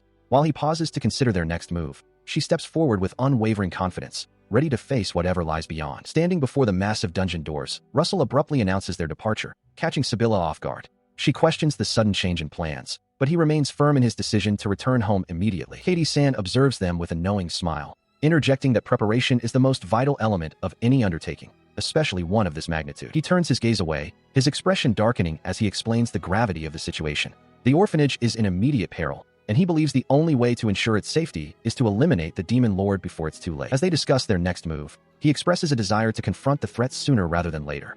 He reveals a chilling realization: the demon lord is intentionally targeting their childhood home, specifically aiming to crush young Emmy's spirit by destroying everything she loves. He absorbs the weight of this truth, looking down in somber reflection. Katie-san acknowledges his perspective, but warns that while being present allows for protection, the enemy's strike could come at any moment. Tomorrow, next week, or even years from now. The young man stares ahead, the logic of her words sinking in.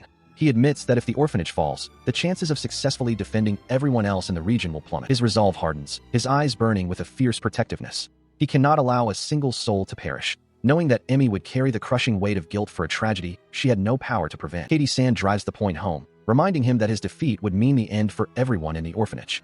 He looks away, realizing the heavy burden he carries. If he were to fall, the village of Adoria would have no one left to defend it against the neglected dangers of the dungeon. He stands with a resolute expression, his hand resting near his blade as he steels his resolve. The weight of the coming conflict hangs heavy, but his mind is clear. Failure is not an option he can afford to entertain. Turning to his companion, he explains the necessity of meticulous preparation, especially given the limited resources Adoria has to offer.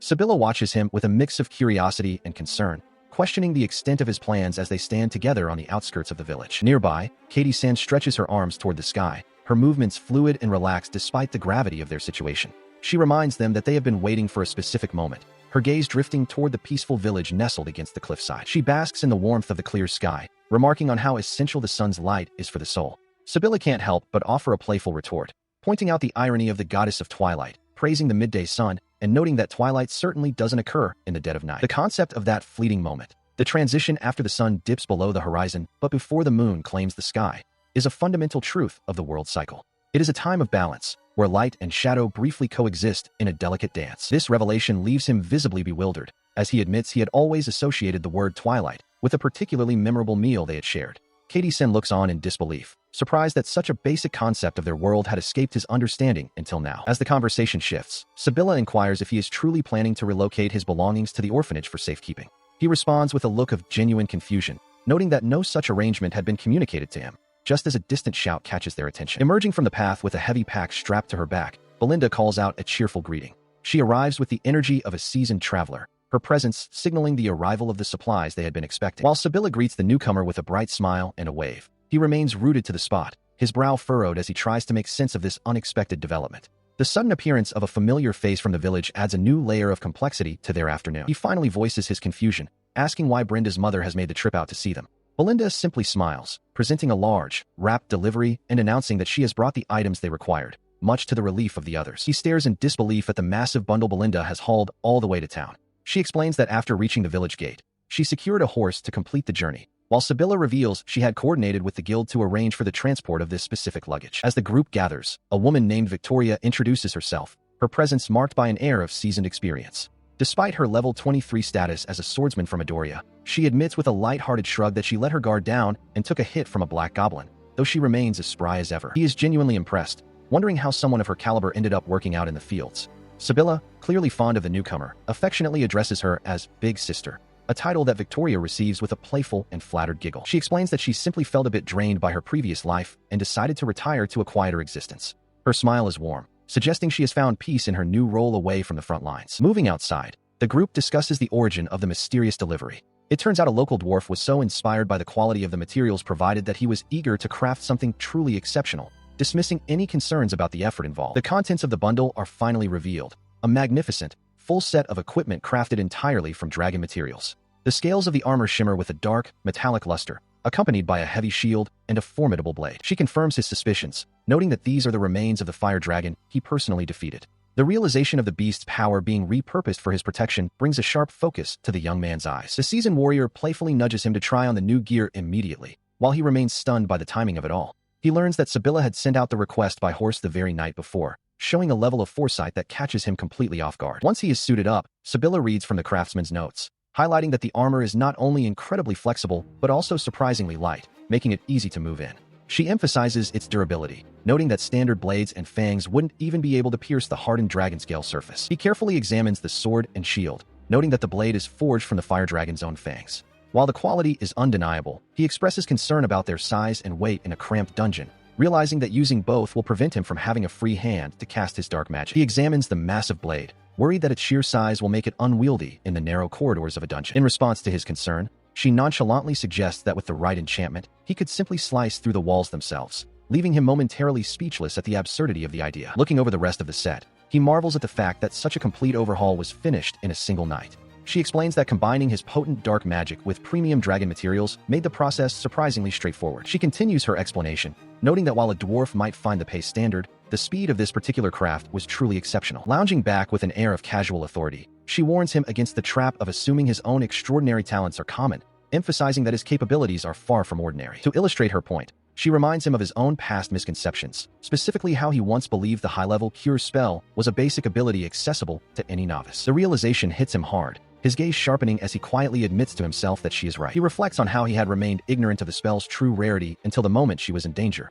Having mastered such top-tier magic at a mere level 2, he had simply assumed it was a common tool for any adventurer. She draws a parallel to his former companion, suggesting the hero likely suffered from the same narrow perspective, assuming his own offensive prowess was a standard everyone else would eventually reach. Clenching his fist in a silent display of frustration, he remembers the desperation he felt back then, and how he would have sacrificed anything for even a fraction of that offensive power. He considers her question carefully, wondering if his former companions are truly at a disadvantage without him. Sibylla leans back, her expression playful, yet probing as she asks if the hero's party is currently facing difficulties. He dismisses the concern, believing they should be able to move more freely now that they aren't burdened by his presence. Because of his modesty, she has to clarify the technical limitations of his former allies.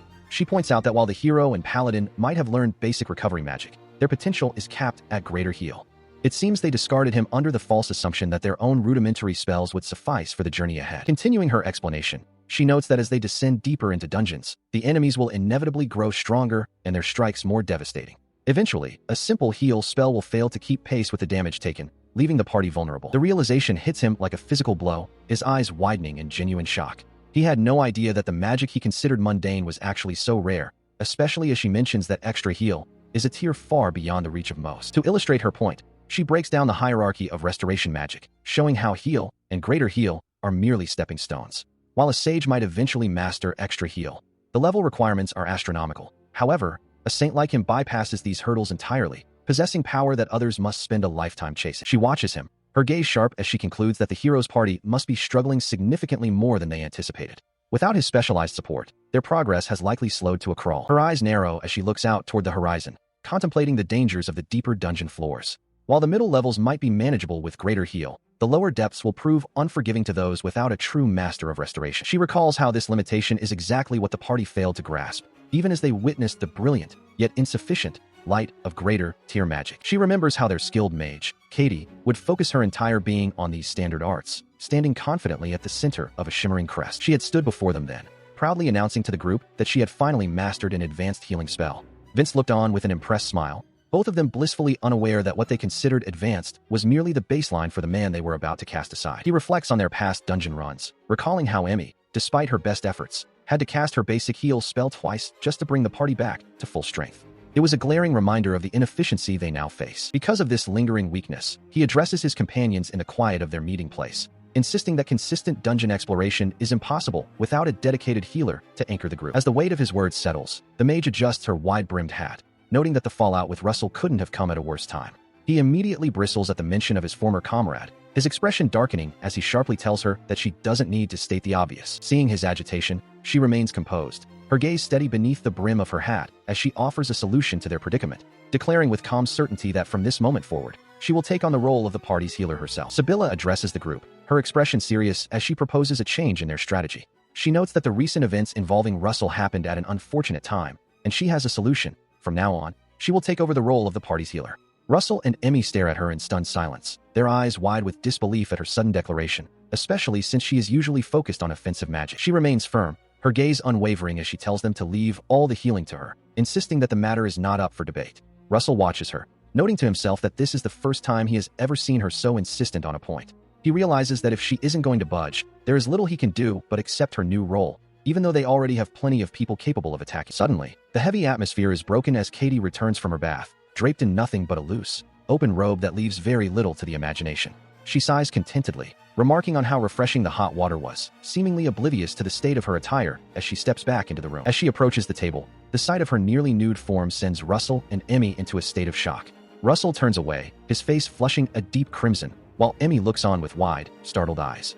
Katie, noticing the sudden tension, asks with a playful tilt of her head if something has happened while she was away. She then joins the conversation about the party's roles, her expression softening as she mentions that she will be handling all the healing now that she has mastered the greater heal spell. Sibylla, however, quickly interjects, her own face turning red as she firmly states that they have already decided she will be the one taking on that responsibility. Katie smiles warmly, expressing her relief that they were able to learn such a powerful restorative magic. She admits that she had been worried, feeling that the basic heal spell simply wasn't sufficient for the challenges they were facing, and is glad to see the party's capabilities expand. Despite the importance of the magical discussion, Sibylla finds herself completely distracted by the other woman's lack of modesty. She stammers, her voice trembling with embarrassment as she begs Katie to please cover herself up, while in the background, the rest of the group tries to process the chaotic turn the evening has taken. Instead of complying, the mage leans in close to Sibylla, her eyes sparkling with mischief as she asks if the younger girl would like to match her after taking a bath herself. She chuckles softly, remarking on how lovely everyone in the hero's party is, leaving Sibylla flustered and Russell sitting in awkward, silent contemplation of the strange group he has joined. She remains the center of attention as Vince leans in, his expression confident as he extends a formal invitation for her to join their party rather than traveling the dangerous roads alone. The young woman beside him adds her voice to the proposal, explaining that with her transition to the primary healer role, the party's balance would benefit greatly from a dedicated mage. Vince's other companion tries to temper his suddenness, but the momentum of the recruitment is already building. The mage is visibly moved by the offer, her face flushing with joy as she accepts.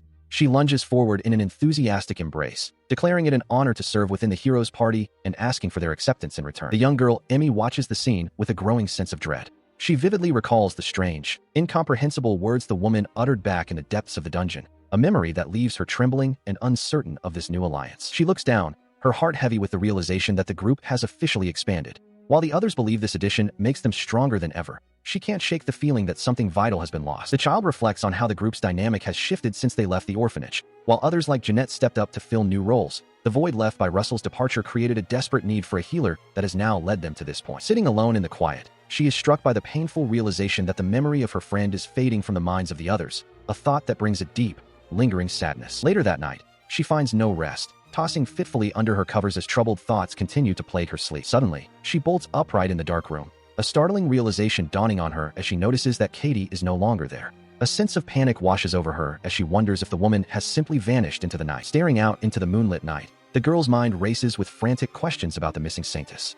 She realizes with a jolt that the third childhood friend is nowhere to be found, and a desperate resolve takes hold of her. She must find her before it's too late. She is haunted by fragmented visions in her sleep, witnessing a desperate internal struggle where a voice pleads to find someone and safeguard a precious secret before it is seized. She is jolted awake by this internal turmoil, gasping as she sits upright in the dim light of the room. Looking across the chamber, she sees the mage standing by the window, silhouetted against the night sky. The woman's cryptic words about something being taken leave the girl bewildered, questioning the meaning behind such a strange declaration. She remains troubled as the morning light begins to filter in, her mind racing with doubts about the party's new composition.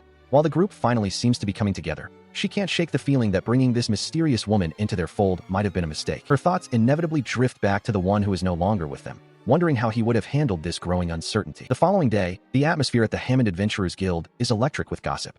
Word spreads quickly of a local blacksmith who caused a stir earlier that morning with an incredible discovery. The party gathers amidst the bustling crowd as the nature of the find is revealed: scales from a fire dragon.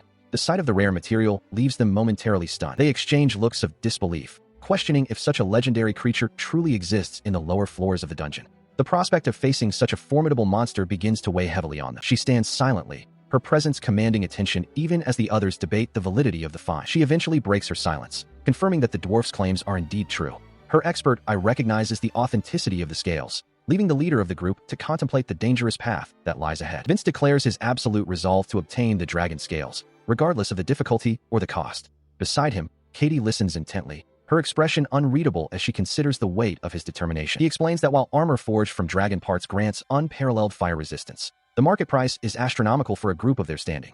Katie is visibly impressed by the rarity of such equipment, leading them to conclude that they have only one path forward to secure the necessary funds. The trio ventures into the depths of a dungeon, driven by the lure of gold. Katie takes command of the formation, instructing Vince to provide cover while she prepares her incantations, her focus entirely on the profit this hunt will bring. She suddenly pulls the young Emmy closer, much to the girl's confusion. With a playful yet commanding smile, the mage insists that the child stay right by her side as they prepare to engage the enemy. The silence of the cavern is shattered as a massive, stony beast lunges forward. Katie meets the charge with a blinding burst of magical energy, the sheer force of her spell cracking the creature's thick, armored hide. She continues her relentless assault, unleashing a torrent of light that illuminates the dark corridors. The monster is overwhelmed by the intensity of her power, crumbling under the magical onslaught. Once the dust settles and the threat is neutralized, she turns back to her companions with a triumphant grin. She eagerly asks Emmy and Vince for their thoughts on her display of strength. However, the reaction is not what she expected. Emmy remains stoic, admitting that she didn't notice any real difference in the mage's performance. Vince can only offer a strained, nervous agreement, clearly unsettled by the display. Despite the lukewarm reception, she maintains her cheerful facade. She expresses relief that her teammates emerged from the fray without a scratch, though Emmy's gaze remains skeptical. Later, the warmth of the group is replaced by a cold, torrential downpour. A solitary figure walks through the night, the weight of her thoughts hidden by the falling rain. She mutters under her breath, her dissatisfaction palpable as she considers her current progress. It isn't enough, she whispers, the words lost to the others. Nearby, the young healer watches her with a growing sense of unease, sensing a darkness beneath the surface of their powerful companion's facade. While she remains lost in her own thoughts, the young girl approaches her companion, who offers praise for the effective healing provided during their recent trials. Despite the compliment, a heavy silence hangs between them as the girl struggles with a troubling observation she feels compelled to share. Realizing that their powerful mage is currently occupied with a bath and won't return for some time, she sees her opening. She leans in close to her friend, her voice a hushed whisper as she explains that she noticed something strange and that this is her only chance to speak freely. Inside the quiet confines of the room, the flickering candlelight casts long shadows against the wooden walls. She finally voices her concern, her words hanging heavy in the air as she begins to speak about the true nature of Katie. Meanwhile, in a different part of the city, the young man examines the impressive new gear laid out before him. He notes that their preparations are nearly complete, specifically mentioning the sword and shield crafted from the scales of a fire dragon. He turns to his companion, expressing his sincere gratitude for her meticulous help in securing such rare equipment. He reflects on their growing strength, a confident smirk playing on his lips as he considers their readiness to face the floor boss. There is a sense of destiny in his gaze, a belief that they are finally prepared for the challenges ahead. However, a darker power looms in the shadows, far beyond the reach of simple dragon-scale armor. A figure wreathed in malevolent energy stands amidst swirling magic circles, the very air crackling with the presence of the Demon King. His cold, predatory smile spreads across a face partially obscured by the gloom. It is a look of pure malice, suggesting that the path ahead for the heroes is far more treacherous than they realize. After finishing a dungeon, the young saint walks in silence with his companions. They exchange only the bare minimum of words as they make their way back to the inn, the weight of the day's events hanging heavy between them. Once they arrive, the group decides to part ways for the evening. One of the warriors suggests they pick up their scouting mission the following morning, a plan that is met with tired agreement as they all look forward to a well-earned rest. While the others prepare for sleep, he remains troubled by the atmosphere. He understands the source of the tension all too well, acknowledging his own lack of contribution and noting that some members aren't even tired because they had so little to do. The memory of the day's combat stings. He had done nothing but watch from the sidelines. He felt himself being left further and further behind as the other 3 members of the party continued to level up and sharpen their skills. He stares at his hands, gripped by a sense of worthlessness. He wonders what he can possibly offer the party when his only abilities are healing powers, questioning his very identity as a saint. His mind drifts back to simpler times at the orphanage, a stark contrast to his current isolation. In those days, everyone helped with chores and played together, a cohesive unit where everyone had a place. Looking back on those memories, a realization begins to take hold. Even in those early days, the seeds of his current predicament might have already been sown. He is helping Grandma Gemma in the kitchen, the rhythmic sound of the knife against the board a familiar comfort from his childhood. Suddenly, a piercing scream shatters the peace, a jagged memory or a premonition tearing through his mind. He bolts upright in bed, gasping for air as the remnants of the nightmare fade into the quiet of the room. Looking out the window, he sees the sky beginning to turn the color of twilight. Sitting on the edge of his bed, he contemplates the path he has taken, recalling how his pact with Sibylla, the goddess of twilight, granted him the power of a mage lord and the ability to wield dark magic. He realizes that it was only through this contract that he, a mere saint, could finally gain the strength to fight back. He steps out into the hallway, noticing a faint glow coming from another room and wondering who else could be awake at such an early hour. As he approaches the light, he is greeted by a familiar face. A woman in a nun's habit calls out his name with a warmth that catches him off guard. He recognizes her immediately as Frederica. She seems almost unable to believe her eyes, questioning if it is truly him standing there, while he simply acknowledges her return with a quiet sense of relief. They stand together in the dim light, and she remarks on the profound change in his appearance and demeanor, noting that the trials he has faced have clearly left their mark. He asks if he has become unrecognizable, but she assures him that while he has changed, he is still the same person she cares for. Grandma Gemma joins them, explaining that she had shared the details of his recent struggles with Frederica, who has always looked out for him like an older sister. She knew he wouldn't want to relive the pain of explaining it all again, and he offers a small word of thanks, grateful for her silent understanding. The kind-hearted nun reminds him of his inner strength, recalling how he was always the most resilient of the children at the orphanage. He looks down, realizing that the betrayal by Vince and the others no longer holds the same power over him, as he has found a place where he truly belongs. He stands before the woman who helped raise him, listening as she marvels at the man he has become. It has been over a decade, yet to her, the image of the small boy she once knew remains vivid. The praise is earnest, leaving him feeling a touch of bashful discomfort. In response to her teasing, he reaches out and delivers a playful flick to her forehead. She lets out a startled cry, while nearby, his companion watches the exchange with a knowing, slightly mischievous smile. The two women continue their light-hearted banter, with the younger one expressing surprise at the sudden big sister persona being projected. He interrupts the chatter with a simple morning greeting, acknowledging his partner's presence as they prepare for the day ahead. As they prepare to depart for the dungeon, the need to keep the emerging monsters in check weighing on their minds, the nun pulls him into a desperate, crushing embrace. Her voice trembles with a single, heartfelt plea for him to return to them alive. He feels a surge of confidence, bolstered by the specialized equipment his partner provided and the undeniable power of his saint profession. Compared to the vulnerability of his past, he knows he is far better prepared for the dangers that lie ahead. Standing at the threshold of the stone building, the two women of the cloth watch in silence as the pair begins their journey. As they walk down the sun-dappled path, the elderly matron calls out a final warning, urging him to avoid any reckless actions. He waves a hand dismissively over his shoulder, offering a confident assurance that everything will be fine. He reflects on his origins, remembering a time when he had no knowledge of his parents and no place to call his own. His companion gently reminds him that he is deeply loved, perhaps more than he believes he deserves, as he looks back at the home that finally gave him a sense of belonging. The orphanage stands quiet and resolute against the horizon, a sanctuary of peace in a world growing increasingly turbulent. With his partner at his side, he sets his gaze forward, his resolve hardening into steel. He silently vows that he will never allow his former ally to bring harm or even set foot near the place that took him in when he had nothing. The massive, intricately carved doors of the Midoriya dungeon's second phase loom ahead, their dark wood and ornate metalwork standing as a silent barrier to the challenges beyond. They stand before the threshold, the weight of the impending battle hanging in the air. Sibylla notes that the floor boss likely awaits them just beyond these doors, and she urges a swift victory so they can proceed with their primary objective. Russell, his gaze fixed on the entrance, confirms his readiness, his mind already calculating the moves they discuss. With a heavy clunk, the doors begin to groan open, revealing a cavernous chamber bathed in an eerie, shifting light. A dark silhouette stands motionless in the center of the room, its presence radiating a cold, oppressive aura that signals the start of the encounter. As they step into the arena, their footsteps echo against the cold stone floor. The vastness of the chamber swallows the light from the hallway, leaving them to face the unknown guardian that waits in the shadows. He senses a sudden surge of magical energy, a crackling static that fills the air as the guardian begins to stir.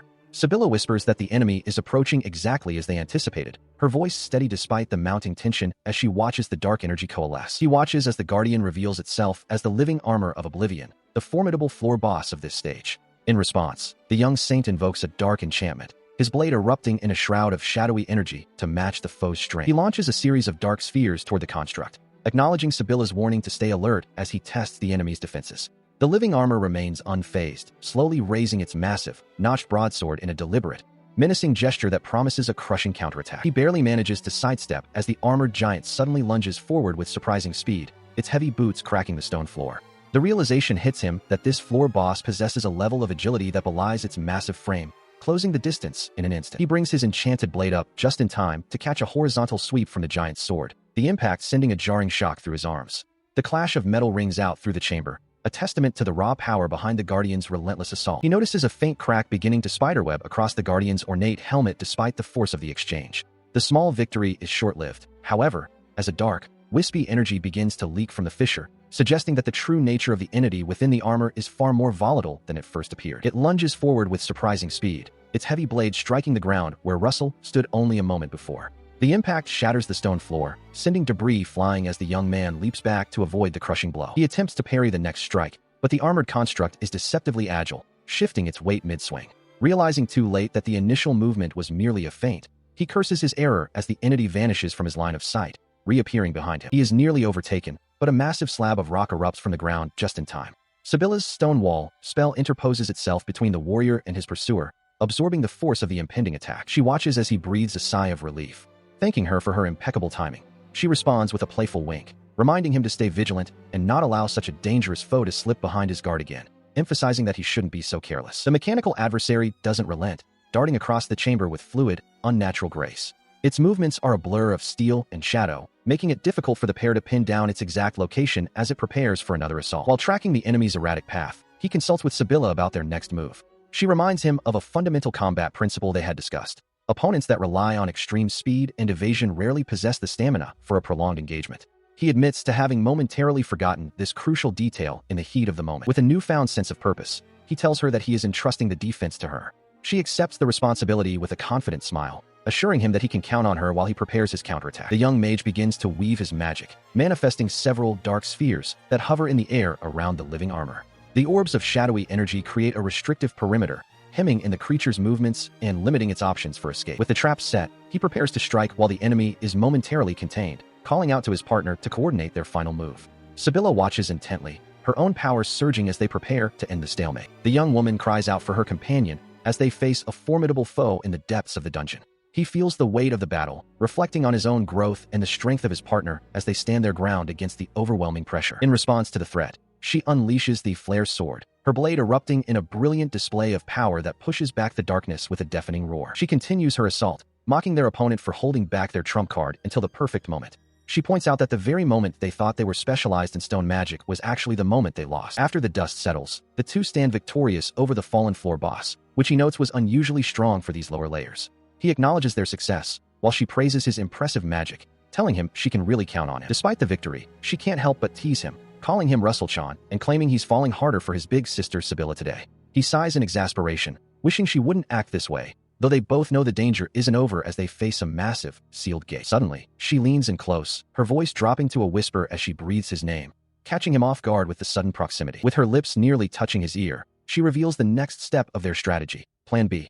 The gravity of her words hangs in the air between them. Later, he sits alone in the quiet of the dungeon, the weight of their situation pressing down on him. He reflects on the unexpected turn of events, surprised to find himself in this specific place after everything that has transpired. His thoughts turn to the dungeon maker, Adoria, who has finally made his appearance. He knows the enemy is aware of his destructive but draining dark magic, and as he stares into the darkness, he prepares for the true confrontation that is about to begin. He stands before the newcomer, who addresses him with a string of titles: Maker Murderer, Pledger, Twilight Mage Lord, and even Demon King. The figure in the peaked cap seems to know exactly who he is, his voice dripping with a mocking familiarity. Looking down at the remains of the battle, the intruder observes that the Pledger's reputation for skill is well-founded, though he notes the heavy toll the dark magic has taken on the young man's stamina.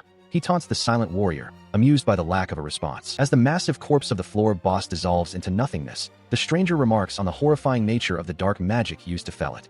This prompts a sharp question from the exhausted mage, who demands to know the source of the intruder's information. Instead of answering directly, the man in the uniform invites him for a conversation, explaining that his presence in this dungeon was prompted by a recommendation from a mutual acquaintance. He speaks with an air of absolute certainty, claiming his victory is already a foregone conclusion, a sentiment the young man finds utterly tedious. The intruder goes on to explain the inner workings of their kind, revealing that the makers reside in a shared space where they deliberate on their movements, much like the Demon Kings who are currently organizing their own efforts. This revelation of a coordinated effort among their enemies catches the young man off guard. He continues his lecture, explaining the specific rules that allowed him to manifest immediately after the floor boss's defeat. To illustrate his point, he draws attention to a peculiar purple stone embedded within the surrounding red rock, a detail that seems out of place. This observation triggers a memory of the dungeon's known structure. The upper layers consist of ordinary stone, the middle layers turn blue, and the lower layers are characterized by red rock, while the deepest reaches of the demon realm are distinctively purple. Realizing the anomaly, the young man points out that the purple stone shouldn't be here if they are truly in the red rock lower layers. The intruder gleefully confirms the observation, admitting that he has manipulated the very environment to suit his needs. He reveals the full extent of the deception, explaining that this entire floor is a specialized dungeon creation designed to mislead intruders into believing they had reached the lowest depths. This explains the unexpected strength of the floor boss they just barely managed to overcome. After mocking the difficulty of the young man's journey, the intruder shifts his gaze toward the warrior's companion. He plants a seed of doubt with a chilling question, asking if he truly believes the woman standing at his back is actually his ally. She swallows hard, the weight of the maker's words hanging heavy in the air as he asks the young man if he is truly content being used by a goddess. He continues his seductive pitch, leaning in to suggest that the pledger is merely being led to his death, when he could instead use his formidable dark magic to dominate the middle layers and indulge in every earthly pleasure imaginable, from fine meats and spirits to the company of women. The maker paints a picture of a life of ease, where the struggle against his kind is replaced by a relaxed existence fueled by the very power he currently wastes on conflict. He waits for a response, but the young mage remains silent, prompting the antagonist to mockingly ask if he would rather cling to the futile hope of saving something. He scoffs at the rejection, dismissing all pledgers as lunatics while the young man silently rises to his feet, ready to end the conversation. She speaks then, her voice steady as she acknowledges the situation, standing firm alongside her companion as they face their foe together. He wastes no more words, channeling his dark energy into his blade with a whispered incantation, the black smoke coiling around the steel like a living shadow. The maker merely laughs at the display, mocking the use of a simple enchantment as a desperate final gambit from a mage he believes is nearly depleted of magical power. He then begins to radiate a terrifying, overwhelming power, declaring that they shall witness his true form before the end as the ground shatters beneath the force of his transformation. He has shed his human guise entirely, standing now as a towering, armored titan of shadow and malice. With a voice that rumbles like grinding stone, the monstrosity signals the start of the true conflict, its massive form radiating a suffocating pressure that swirls through the air. The creature taunts them, questioning their endurance as it declares that the real entertainment is only just beginning. Facing this overwhelming presence, the two warriors stand their ground, weapons drawn and eyes fixed on the nightmare before them, ready to test their strength against a being of pure destruction. The monstrous entity loomed over them, its dark, armored form a testament to its twisted power. He chuckled, a guttural sound that echoed through the chamber, mocking the young mage for his stunned silence. The youth could only stare, admitting that such a grotesque transformation was unlike anything he had ever encountered. He decided to begin their confrontation with what he called a mere warm-up, summoning a cluster of searing fireballs that hovered menacingly in the air. With a casual gesture, he sent the projectiles screaming toward his opponents, forcing them to brace for the coming impact. The creature then unleashed a swirling vortex of dark energy, a crushing force intended to overwhelm. He watched with amusement as the young man struggled to hold his ground, his blade vibrating under the immense pressure of the block. The monster noted that simple defense would never be enough to secure victory, yet he seemed almost impressed that the boy hadn't been crushed instantly. He didn't relent, immediately following the dark surge with a devastating fire strike. A wall of intense heat and flame erupted, engulfing the area in a blinding, orange glow as the young mage disappeared into the inferno. Standing amidst the chaos of his own making, the Titan appeared untouchable, a silhouette of malice framed by the swirling embers and dark magic. He watched as the young man gasped for air within the heat, his lungs burning with every breath as the temperature reached unbearable levels. The boy realized with a sinking dread that his throat was scorched, the very air he needed to survive becoming a weapon against him. The monster observed his prey's resilience, deducing that the boy's garments had been treated with the blood of a fire dragon to withstand such heat without singeing.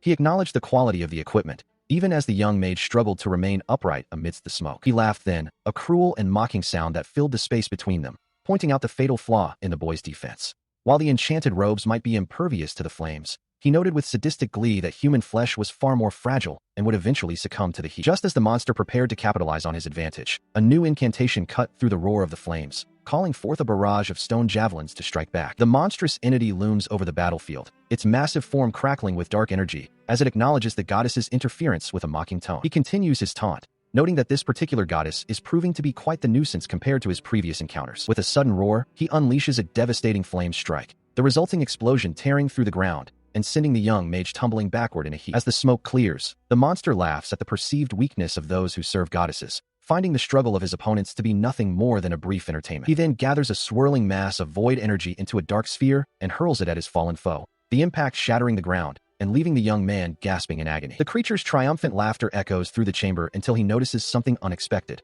The young man has reached the glowing dungeon core, the very heart of the labyrinth's power. Standing tall amidst the ruins, the youth invokes a powerful extra heal spell, his body bathed in a brilliant light as he calmly reveals his true nature as the saint, mocking the monster's lack of foresight. He further explains that the chantless casting technique he mastered rendered the monster's attempts to silence him by burning his throat entirely futile, a revelation that leaves the beast sputtering in disbelief. The revelation that a saint could wield both holy healing and dark magic sends the monster into a spiral of confusion, while the young man admits that feigning defeat was an exhausting but necessary part of the strategy. He concludes by revealing that the entire encounter was orchestrated by the goddess, who had anticipated a back-to-back confrontation, leaving the once arrogant monster speechless and defeated. He explains that his apparent exhaustion was a calculated ruse, a performance intended to deceive. Had the magic wall at the entrance remained, any ordinary caster would have collapsed after the strain of the floor boss, and he was instructed to play that part perfectly to lure their enemy into a false sense of security. Beside him, Sibylla mocks their foe, pointing out the fatal flaw in his logic. By focusing on the expected, he left his vital core completely exposed, falling right into the palm of her hand. She laughs, calling him a loser for thinking he could ever outwit a goddess. This newfound confidence is a far cry from the past, when he could do little more than run and rely on basic healing magic. Now, bolstered by the cleverest goddess, he feels the surge of a power he never previously possessed, a strength granted by her guidance. The young mage declares that it is finally the Black Kite Saint's turn to strike. He conjures a dark sphere, the ink-black energy swirling violently around him as he prepares to unleash his true potential against the cornered adversary. As the spheres multiply, the enemy's panic grows at the sheer volume of the assault, far exceeding what was seen during the previous boss battle. He notes with a grim satisfaction that even a creature of such malice would fear magic capable of bypassing all resistances. He continues the relentless barrage, warning that while each individual blast might only deal minor damage, the sheer number of them will eventually take their toll. He watches with cold intensity, curious to see just how long the monster can keep dodging the inevitable. Amidst the chaos, she playfully demands more praise for her brilliant strategy. He can't help but remark on the sheer deviousness of her plans, acknowledging the dark brilliance behind her guidance even as the battle rages. She looks back at him, still somewhat surprised by the sheer scale of the magic he can channel. While she provided the strategy and the knowledge of the bottomless pit of magic, it was his capacity that made it all possible. He realizes that her belief in him is the true source of this strength. He reflects on the warmth of her encouragement, remembering the times she told him he could succeed. For the first time, he feels the profound weight of being truly recognized and valued for his abilities, a feeling he has long desired. Looking at her radiant smile, he understands that she has always been the one to see his potential. She is the light that guided him out of the shadows of his former life, always looking for the best in him. She watched as Russell's expression hardened, his gaze fixed on the monstrosity before them with a calm, unwavering intensity. He quickly shook off a stray memory, refocusing on the present as the beast unleashed a swirling cloud of toxic vapor. The creature roared in frustration, demanding he not get overconfident, but the mage knew this was no time for reminiscence. He ignored the creature's threats as it snarled in disbelief, questioning if the magic used earlier was some form of resurrection. It warned him that no matter how tough he acted, the poison would take its toll. The mage simply called his opponent an idiot, reiterating that despite the dark power he wielded, he was, and always would be, the same. Moments later, he stood alongside his companion, a radiant light emanating from his hand as he cast restorative spells to cleanse the air. He explained that performing such healing without a chant was actually simpler for him than the destructive magic he had just unleashed, proving his mastery over both light and shadow. The confrontation reaches a fever pitch as the monstrous entity looms over them. He observes that recovering his strength without a spoken incantation is far simpler than manifesting offensive spells, a tactical advantage he intends to exploit. Because of this realization, he glances at his companion, noting her calculated silence. He begins to suspect she is using him as a diversion, questioning if she has a deeper strategy since she hasn't shared any instructions beyond this point. The creature sneers at them, demanding to know the source of their hatred for the goddess and her hero. He claims his entire journey was fueled by the desire to slay the hero, a motivation the young mage finds pitifully inadequate given their current dire situation. Suddenly, the monster lunges, beginning a fiery incantation while mocking the youth for his perceived lapse in focus. He warns that dropping one's guard is a fatal mistake, his dark form wreathed in burgeoning flames. Before the strike can land, a massive javelin of stone erupts through the creature's back, shattering his momentum. The mage realizes with a start that this is his ally's handiwork, a devastating surprise attack that leaves their foe howling in agony. In the wake of the impact, she calmly reveals her own mastery over silent spellcasting. It is a feat of magical prowess that matches his own, proving she was never as vulnerable as she appeared. She stands tall, chiding him for his lack of situational awareness while explaining that one must always hold an ace until the final moment.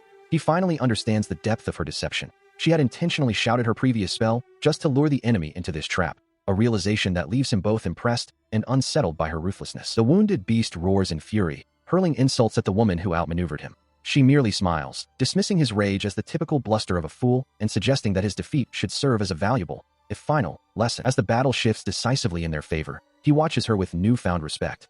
He acknowledges the brilliance of her planning, realizing that every move she made was calculated to bring them to this moment of triumph. He reflects on the strength of their partnership, acknowledging that his trust in her was well-placed and that she is truly the ideal ally. Seizing the massive opening she created, the mage prepares a complex incantation, confident that the strike will find its mark despite the intricacy of the spell. With a surge of dark energy, he unleashes the Abyssal Nail, a twin-pronged assault of shadow that tears through the air with lethal intent. The devastating impact forces a guttural cry from the monstrous foe as the dark magic pierces its form, leaving it broken and reeling from the sudden onslaught. As the creature collapses into a heap of dark matter, he offers a grim word of thanks for the challenge it provided at such a low level of the dungeon. Standing amidst the dissipating energy, he explains how the battle pushed him to reach level 10 as a Twilight Mage Lord, allowing him to master new, potent spells like the living armor of Oblivion. His companion approaches, her eyes wide with genuine awe at the display of power, noting that she had never seen a double-casted Abyssal Nail before and realizing the enemy can no longer respond. They exchange words of mutual respect. He credits her distraction for the victory,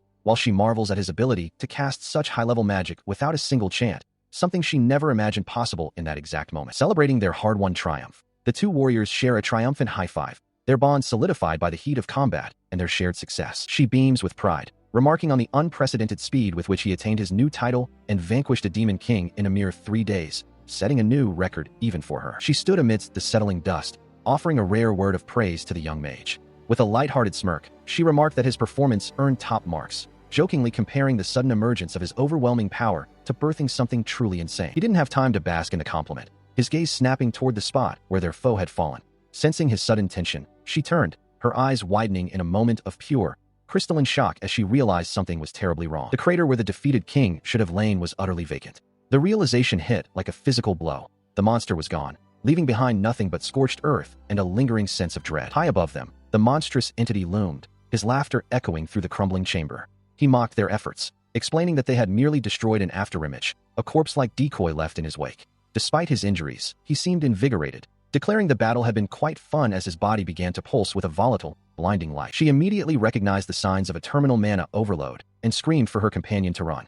The realization that the creature was self-destructing turned her blood cold, and she cursed the enemy's final, spiteful gambit. Without waiting for a response, she seized him by the arm and bolted toward the exit. Behind them, the very foundations of the dungeon began to groan and shatter under the pressure of the impending explosion. As they raced through the upper levels, she urged him to use his magic to keep them moving. He responded instantly, casting a linked healing spell that surged through both of them, knitting their wounds and replenishing the stamina they needed to reach the first floor. He didn't slow down when they reached the final barrier blocking their path to the surface. Following her sharp command to break through, he unleashed a double cast of his dark spikes, the shadowy nails tearing through the obstruction with violent efficiency. They reached the entrance only to find the massive stone doors already grinding shut, sealed by the dungeon's own failing mechanisms. He looked on in desperation, realizing that if they couldn't contain the magical blast within these walls, the surrounding area would be devastated. A deafening roar filled the air as a massive surge of energy collided with the sealing magic. Amidst the chaos, a desperate cry for a protective coating rang out just as the world disappeared into a blinding flash of white light and thunderous destruction. Amidst the settling dust and falling snow, A familiar voice reaches out through the silence. Turning toward the sound, the young mage discovers a small, broken figure lying motionless on the ground. It is Emmy, her body battered and her clothes stained with fresh blood. He lunges forward, catching her limp form before she can sink further into the cold earth. Panic surges through him as he cries out her name, desperate for any sign of recognition from the girl who should never have been in this place. Looking around the desolate, cratered landscape, he is struck by the sheer impossibility of her presence. He demands to know why she is here, his mind racing to understand how she could have been caught in the center of such destruction. Without waiting for an answer, he begins a frantic barrage of restoration magic, his hands glowing with divine light. He casts extra heal and cure repeatedly, yet despite his mastery as a saint, her eyes remain tightly shut. Confusion begins to override his panic. His powers are absolute, and by all rights, these wounds should have vanished instantly. He looks toward his companion, his voice trembling as he identifies the girl as his childhood friend. The weight of the situation settles heavily upon them both in the quiet of the aftermath, the mystery of her arrival deepening with every passing second. Sibylla urges him to maintain his composure, pointing out that while his magic was successful in mending her physical form, a deeper issue remains. She observes that she cannot feel any life force emanating from the girl, suggesting that Emmy has simply lost the will to live.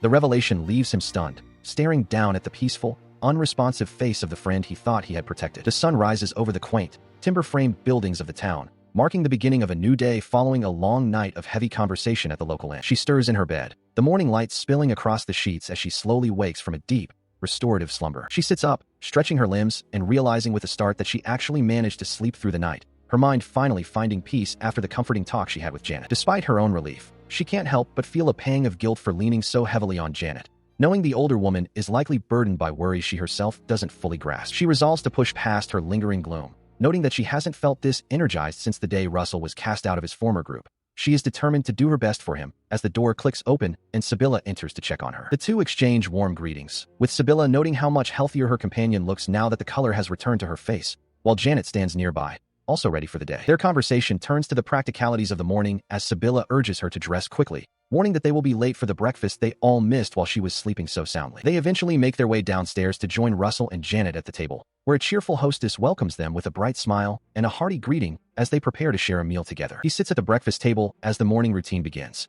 Katie enters the room, offering a polite greeting to Vince, who returns the sentiment with a calm acknowledgement. Emmy, still waking up, adds her own soft greeting to the mix. Following the exchange, a heavy silence falls between the two.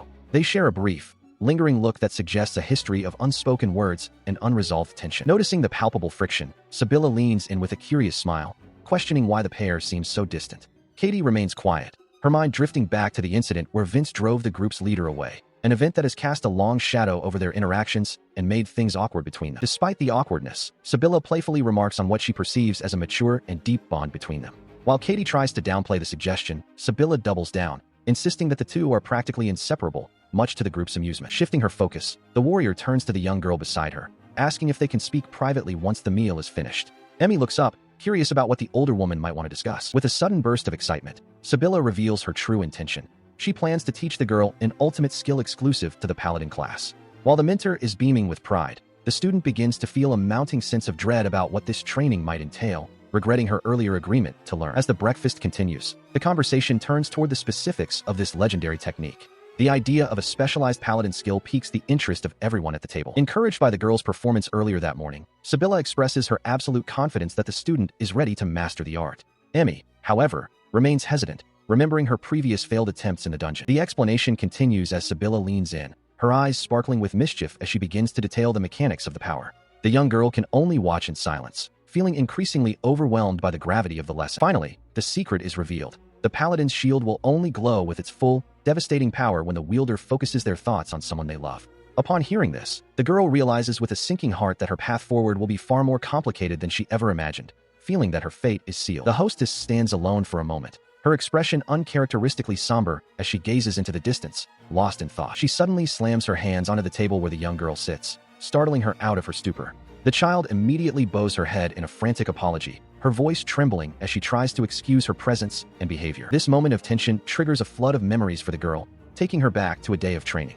She recalls standing firm with her shield raised, watching intently as the group tested the young man's burgeoning strength. As their weapons collided during the drill, she found herself inches away from him, their eyes locking in a moment of intense connection that she hadn't experienced in a long time. In that instant, she was completely captivated, her heart racing as she marveled at his sheer presence and the cool determination in his gaze. However, Those warm memories are quickly soured by the bitter sting of regret. She blames herself for his exile, believing her own negligence in guarding him led to his injury. Despite her internal opposition, she feels she passively allowed others to cast him out, her judgment clouded by the very feelings that now haunt her. Driven by this overwhelming guilt, she frantically scribbles a final message, her hand shaking so much she can barely finish the words.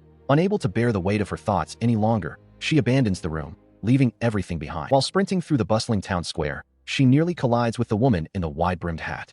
The elder woman stops her, concern etched on her face as she asks what could possibly be wrong to cause such distress. She thrusts a sealed letter into the woman's hands, pleading with her to read it in secret and destroy it immediately after. Before any more questions can be asked, she shouts a final, desperate farewell and disappears into the crowd, leaving her companion calling out after her in stunned silence. Now far from the safety of the town, she finds herself deep within the dark woods, cornered by a snarling pack of wolves. With a determined breath, she draws her blade and readies her shield, prepared to face the consequences of her flight. She laughs with a manic edge as her blade cleaves through a wolf, the beast's body splitting under the force of her strike. It strikes her as ironic that the divine power of the paladin had chosen her, even though Russell had always been the superior swordsman among them. Surrounded by the snarling pack in the dense forest, she plants her feet and raises her shield, the moonlight filtering through the trees to illuminate the predators closing in. The wolves circle warily, their low growls vibrating in the air as she maintains her defensive posture, waiting for the inevitable rush. Suddenly, the pack lunges as one, a blur of fur and teeth, but she remains steadfast, her eyes locked on the lead attacker. Tears stream down her face as she screams,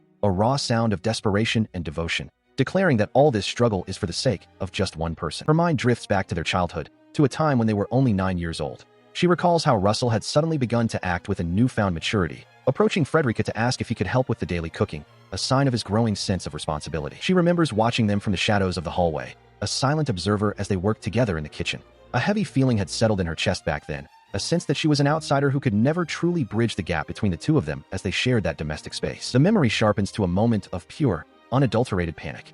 She had seen a single drop of blood fall from Russell's finger after a slip of the knife, and the sight had terrified her beyond reason, leaving her paralyzed with a fear that far outweighed the minor injury. Back in the present, that same overwhelming fear resurfaces, the thought of him dying or bleeding uncontrollably driving her into a frantic, screaming state of mind as she fights for her life. With renewed ferocity, she tears through the wolves, her resolve hardened by the realization that she would sacrifice her own limbs before allowing him to suffer even the slightest harm.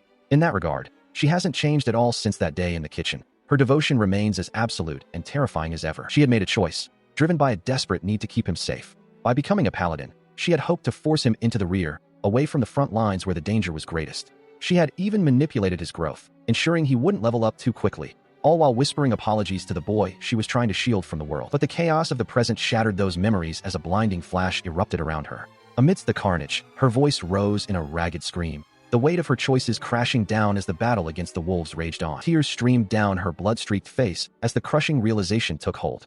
The very power she had sought to protect him had only served to cause him more pain, and the guilt of her failure poured out in a desperate, repetitive plea for forgiveness. Visions of their shared past shattered like glass in her mind, each fragment a reminder of the life she felt she had destroyed. She saw herself as the architect of their ruin, the one who had broken the bond they once shared. Collapsed on the forest floor, the young girl's sobs echoed through the trees. She felt unworthy of even the simplest connections, convinced that she had lost the right to criticize her companions or seek comfort from those who still stood by her. Despite the crushing weight of her self-loathing, a spark of resolve flickered within her. She tightened her grip, deciding that if she could do nothing else, she would at least be the shield that stood between him and the darkness, even if it meant facing him one last time to apologize. With agonizing effort, she began to drag her broken body through the undergrowth, leaving a trail of blood behind. Her desire for his love, or even his conversation, had been stripped away, replaced by the singular, primal need to simply be near him once more. Summoning the last of her strength, she activated her magic coating, the shimmering energy of final testament to her will. Her path was clear now. She would fulfill her role as his protector, even if it meant her life was the price for his safety. In the fading light of her consciousness, a memory of a kinder moment surfaced. He had looked at her with such warmth then, calling her cute and suggesting she could be a princess, a stark contrast to the blood-soaked reality she now inhabited. She looked up with a faint, tragic smile as he finally found her, her body broken and covered in gore while he cried out her name in a voice thick with horror and grief. The group gathers around the fallen girl as Sibylla observes that the blessing of vitality granted to the child has been corrupted, leaving her spirit shattered. Russell looks on in disbelief as the realization hits. The girl has lost the will to live, her soul consumed by a darkness that seems to have cursed her from within. He reacts with horror, questioning what could have possibly broken her spirit so completely. Sibylla remains silent for a moment, her expression hardening before she delivers a sharp slap to her own face to steady her resolve. She explains that the child must have witnessed something truly nightmarish to be in such a state. Looking down at the unconscious form, she notes that at this rate, the girl will never open her eyes again because she simply doesn't want to. The darkness has taken root, and the child is retreating further into her own mind. She turns to the young mage, her gaze firm as she declares that they have no choice but to force the girl awake, regardless of her own desires. He repeats her words, the weight of the suggestion hanging heavy in the air. In response to his hesitation, she begins to explain the mechanics of a specific paladin skill, one previously used to seal a demon king's self-destruction. As she speaks, a realization dawns on him. He has seen this peculiar light before and demands to know the conditions required to manifest it. Memories of his past betrayals and his recent duel with the girl flash through his mind, the same ethereal glow present in both instances. He connects the dots, realizing that this reluctant power of hers was what protected them all along, even when she was being used as a tool. She prepares herself, admitting that she shouldn't normally reveal such secrets, but the dire nature of the emergency leaves her no other option. She warns him to brace himself for what is about to happen. While she takes a steadying breath to center her energy, he can only watch, swallowing hard as the tension in the clearing reaches a breaking point. He stares in disbelief as the word hangs in the air, a simple yet profound explanation for the power Sibylla just unleashed. She continues, explaining that love serves as the ultimate trigger, a force that bolsters one's strength much like the legendary tales of old where a hero's devotion grants them extraordinary power. He feels the weight of this revelation settle on him as he processes the specific nature of the skill. It only functions when the user's heart is focused entirely on the one they love. He lets a heavy silence fall between them before finally managing a soft acknowledgement, the realization of Sibylla's feelings for him finally breaking through his stoic exterior. He experiences a moment of clarity that brings back a vivid memory of that fateful day, recalling how he had seen the raw emotion on Emmy's face just as she had surely seen the truth in his own. He quietly confirms his understanding, prompting her to observe that he has finally grasped the depth of the emotions that drove her to act and brought her to this very spot. She senses the tension and shifts to a more playful tone, teasingly granting him permission to change his number one from her to another, all while boasting of her own peerless charm as the one who has fallen for him. She turns serious once more, looking directly at the unconscious girl and making a bold declaration. She intends for Emmy to become the legendary saintess. He is confused by the specific terminology, questioning if she means the title of saint, but she clarifies that his point of reference is slightly off, hinting at a much more specific and legendary role. He reacts with surprise as the weight of this title settles in, carrying the legacy of the most famous tale in history, the legend of the saintess. Known as the Saintess of Love, she is the centerpiece of a story of devoted love where, in the midst of a final battle against the greatest demon king, a hero sacrificed himself to deal a killing blow, leaving the grieving woman to offer a final, powerful prayer. He listens as she recounts the ancient lore, where a saintess's love supposedly conquered a demon king and resurrected a fallen hero. He remains skeptical, dismissing the idea of such miracles as impossible. She counters his doubt, explaining that these legendary miracles were simply the manifestation of the saintess's unique abilities, specifically the prayer of the goddess. She urges him to realize that as the Black Kite Saint, he possesses the same potential. If he truly cares for the girl in his arms, he can harness that power to save her. With a look of intense focus, he hears her name the ultimate technique of the saintess, resurrection. The weight of the moment hangs heavy between them. He gazes down at the unconscious girl, finally understanding that the paladin skill he felt earlier was indeed fueled by his own deep-seated affection. The realization is both startling and grounding. A quiet smile touches his lips as he reflects on how long it took for him to acknowledge these feelings. His mind drifts back to a distant memory from their childhood, a moment that likely set all of this in motion. In that memory, she had confessed her fear of becoming a princess, worried it would take her far away from him. He, however, had encouraged her, telling her she was more than capable of such a role. He recalls his own silent heartache from that time, feeling that because he wasn't a prince, he had no right to stay by her side. A discarded tiara in the darkness of his memory symbolizes that perceived distance. Returning to the present, he accepts that his love has been constant since those early days. With newfound clarity and purpose, he invokes the sacred spell, calling out for her resurrection. A blinding radiance erupts from his touch, bathing the area in a celestial glow. As the light intensifies, her eyes begin to flutter, and the surrounding companions watch in silent awe as the impossible begins to happen. She stirs, groaning softly as she returns to consciousness. He stands over her, his silhouette framed by the fading light, and gently teases her for oversleeping, welcoming her back to the world of the living. She stares in disbelief as the familiar face greets her with a simple, calm morning salutation. She can hardly believe her eyes, prompting him to ask if he has changed so much that he appears as a stranger. She collapses forward, his name escaping her lips in a choked sob as the reality of his presence finally takes hold. She listens intently as he looks down at her, his voice softening as he admits his past mistakes, confessing that he shouldn't have forced her into a supporting role or ignored her desire to contribute more actively to their survival. He explains that his current situation, though bolstered by a powerful sorceress, is still incomplete and vulnerable without her unique skills to balance the team, making a formal request for her to join his party. He reaches out, his expression earnest as he offers her a chance to reclaim the bond they shared before the world tore them apart.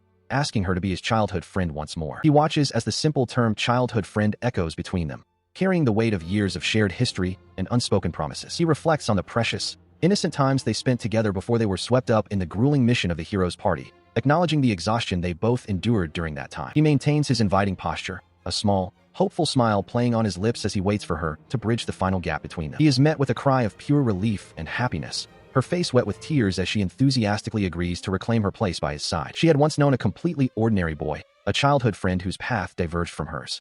Haunted by the guilt of the pain she had caused him, she eventually reached a turning point, realizing she could no longer remain with her current companions. With a heavy heart but a clear purpose, she chose to depart, seeking him out to offer the apology he deserved. Her expression softens as she reflects on the conversation they just shared, noting how much has changed since that pivotal moment. The weight that once burdened her seems to have lifted, replaced by a quiet sense of resolution. While she finds peace, her former allies struggle to process the sudden departure. Katie-san reacts with disbelief, unable to fathom the harsh words exchanged, while Vince slumps in defeat, acknowledging his own shortcomings. He watches her walk away toward that same childhood friend, his voice trailing off in a mix of regret and acceptance. Amidst the lingering tension of the farewell, Sibylla steps forward with her characteristic brightness, sensing the need for a change in atmosphere. She acknowledges that while there is much to discuss, the immediate priority should be celebrating the newfound peace they brought to Adoria. She beams at the group, suggesting they postpone any heavy conversations until the following day. The others, visibly worn from their recent trials, readily agree that a period of rest is well earned after everything they have endured. As the group settles, he stands apart for a moment, gazing out over the horizon where the echoes of their struggle still linger. A profound sense of accomplishment washes over him. Despite the countless obstacles and the weight of his past, he has finally achieved what he set out to do. He shakes his head slightly, dismissing any notion that this victory was his alone. Though he struck the final blow against the Demon King, he knows the truth is far more complex than a simple tale of individual heroism. Looking back at Sibylla, he feels a deep surge of gratitude, recognizing that her presence was the catalyst for his growth. He understands now that the magic he mastered and the strength he forged were never just for his own sake. They were the tools he needed to walk the path of a protagonist, and, ultimately, the power required to save a cherished friend from his past. He turns to his companion, recalling a time when she had claimed such things were impossible. With a faint, knowing smile, he challenges her previous skepticism, his voice carrying the weight of lived experience. She meets his gaze with a radiant smile, her eyes sparkling with a newfound optimism. In this moment of quiet triumph, she concedes that perhaps she was wrong, and that in a world filled with such unexpected bonds, miracles might actually occur. She rests for a moment as the young mage stretches his arms toward the sky, remarking on how fortunate they are to have such clear weather for their journey. He continues the trek alongside his companions, admitting that returning home exhausted is truly the most difficult part of any adventure. The innkeeper offers a knowing smile, teasingly asking if he finally understands the weight of the journey, to which he can only offer a soft, weary chuckle of agreement as they walk together into the sunset.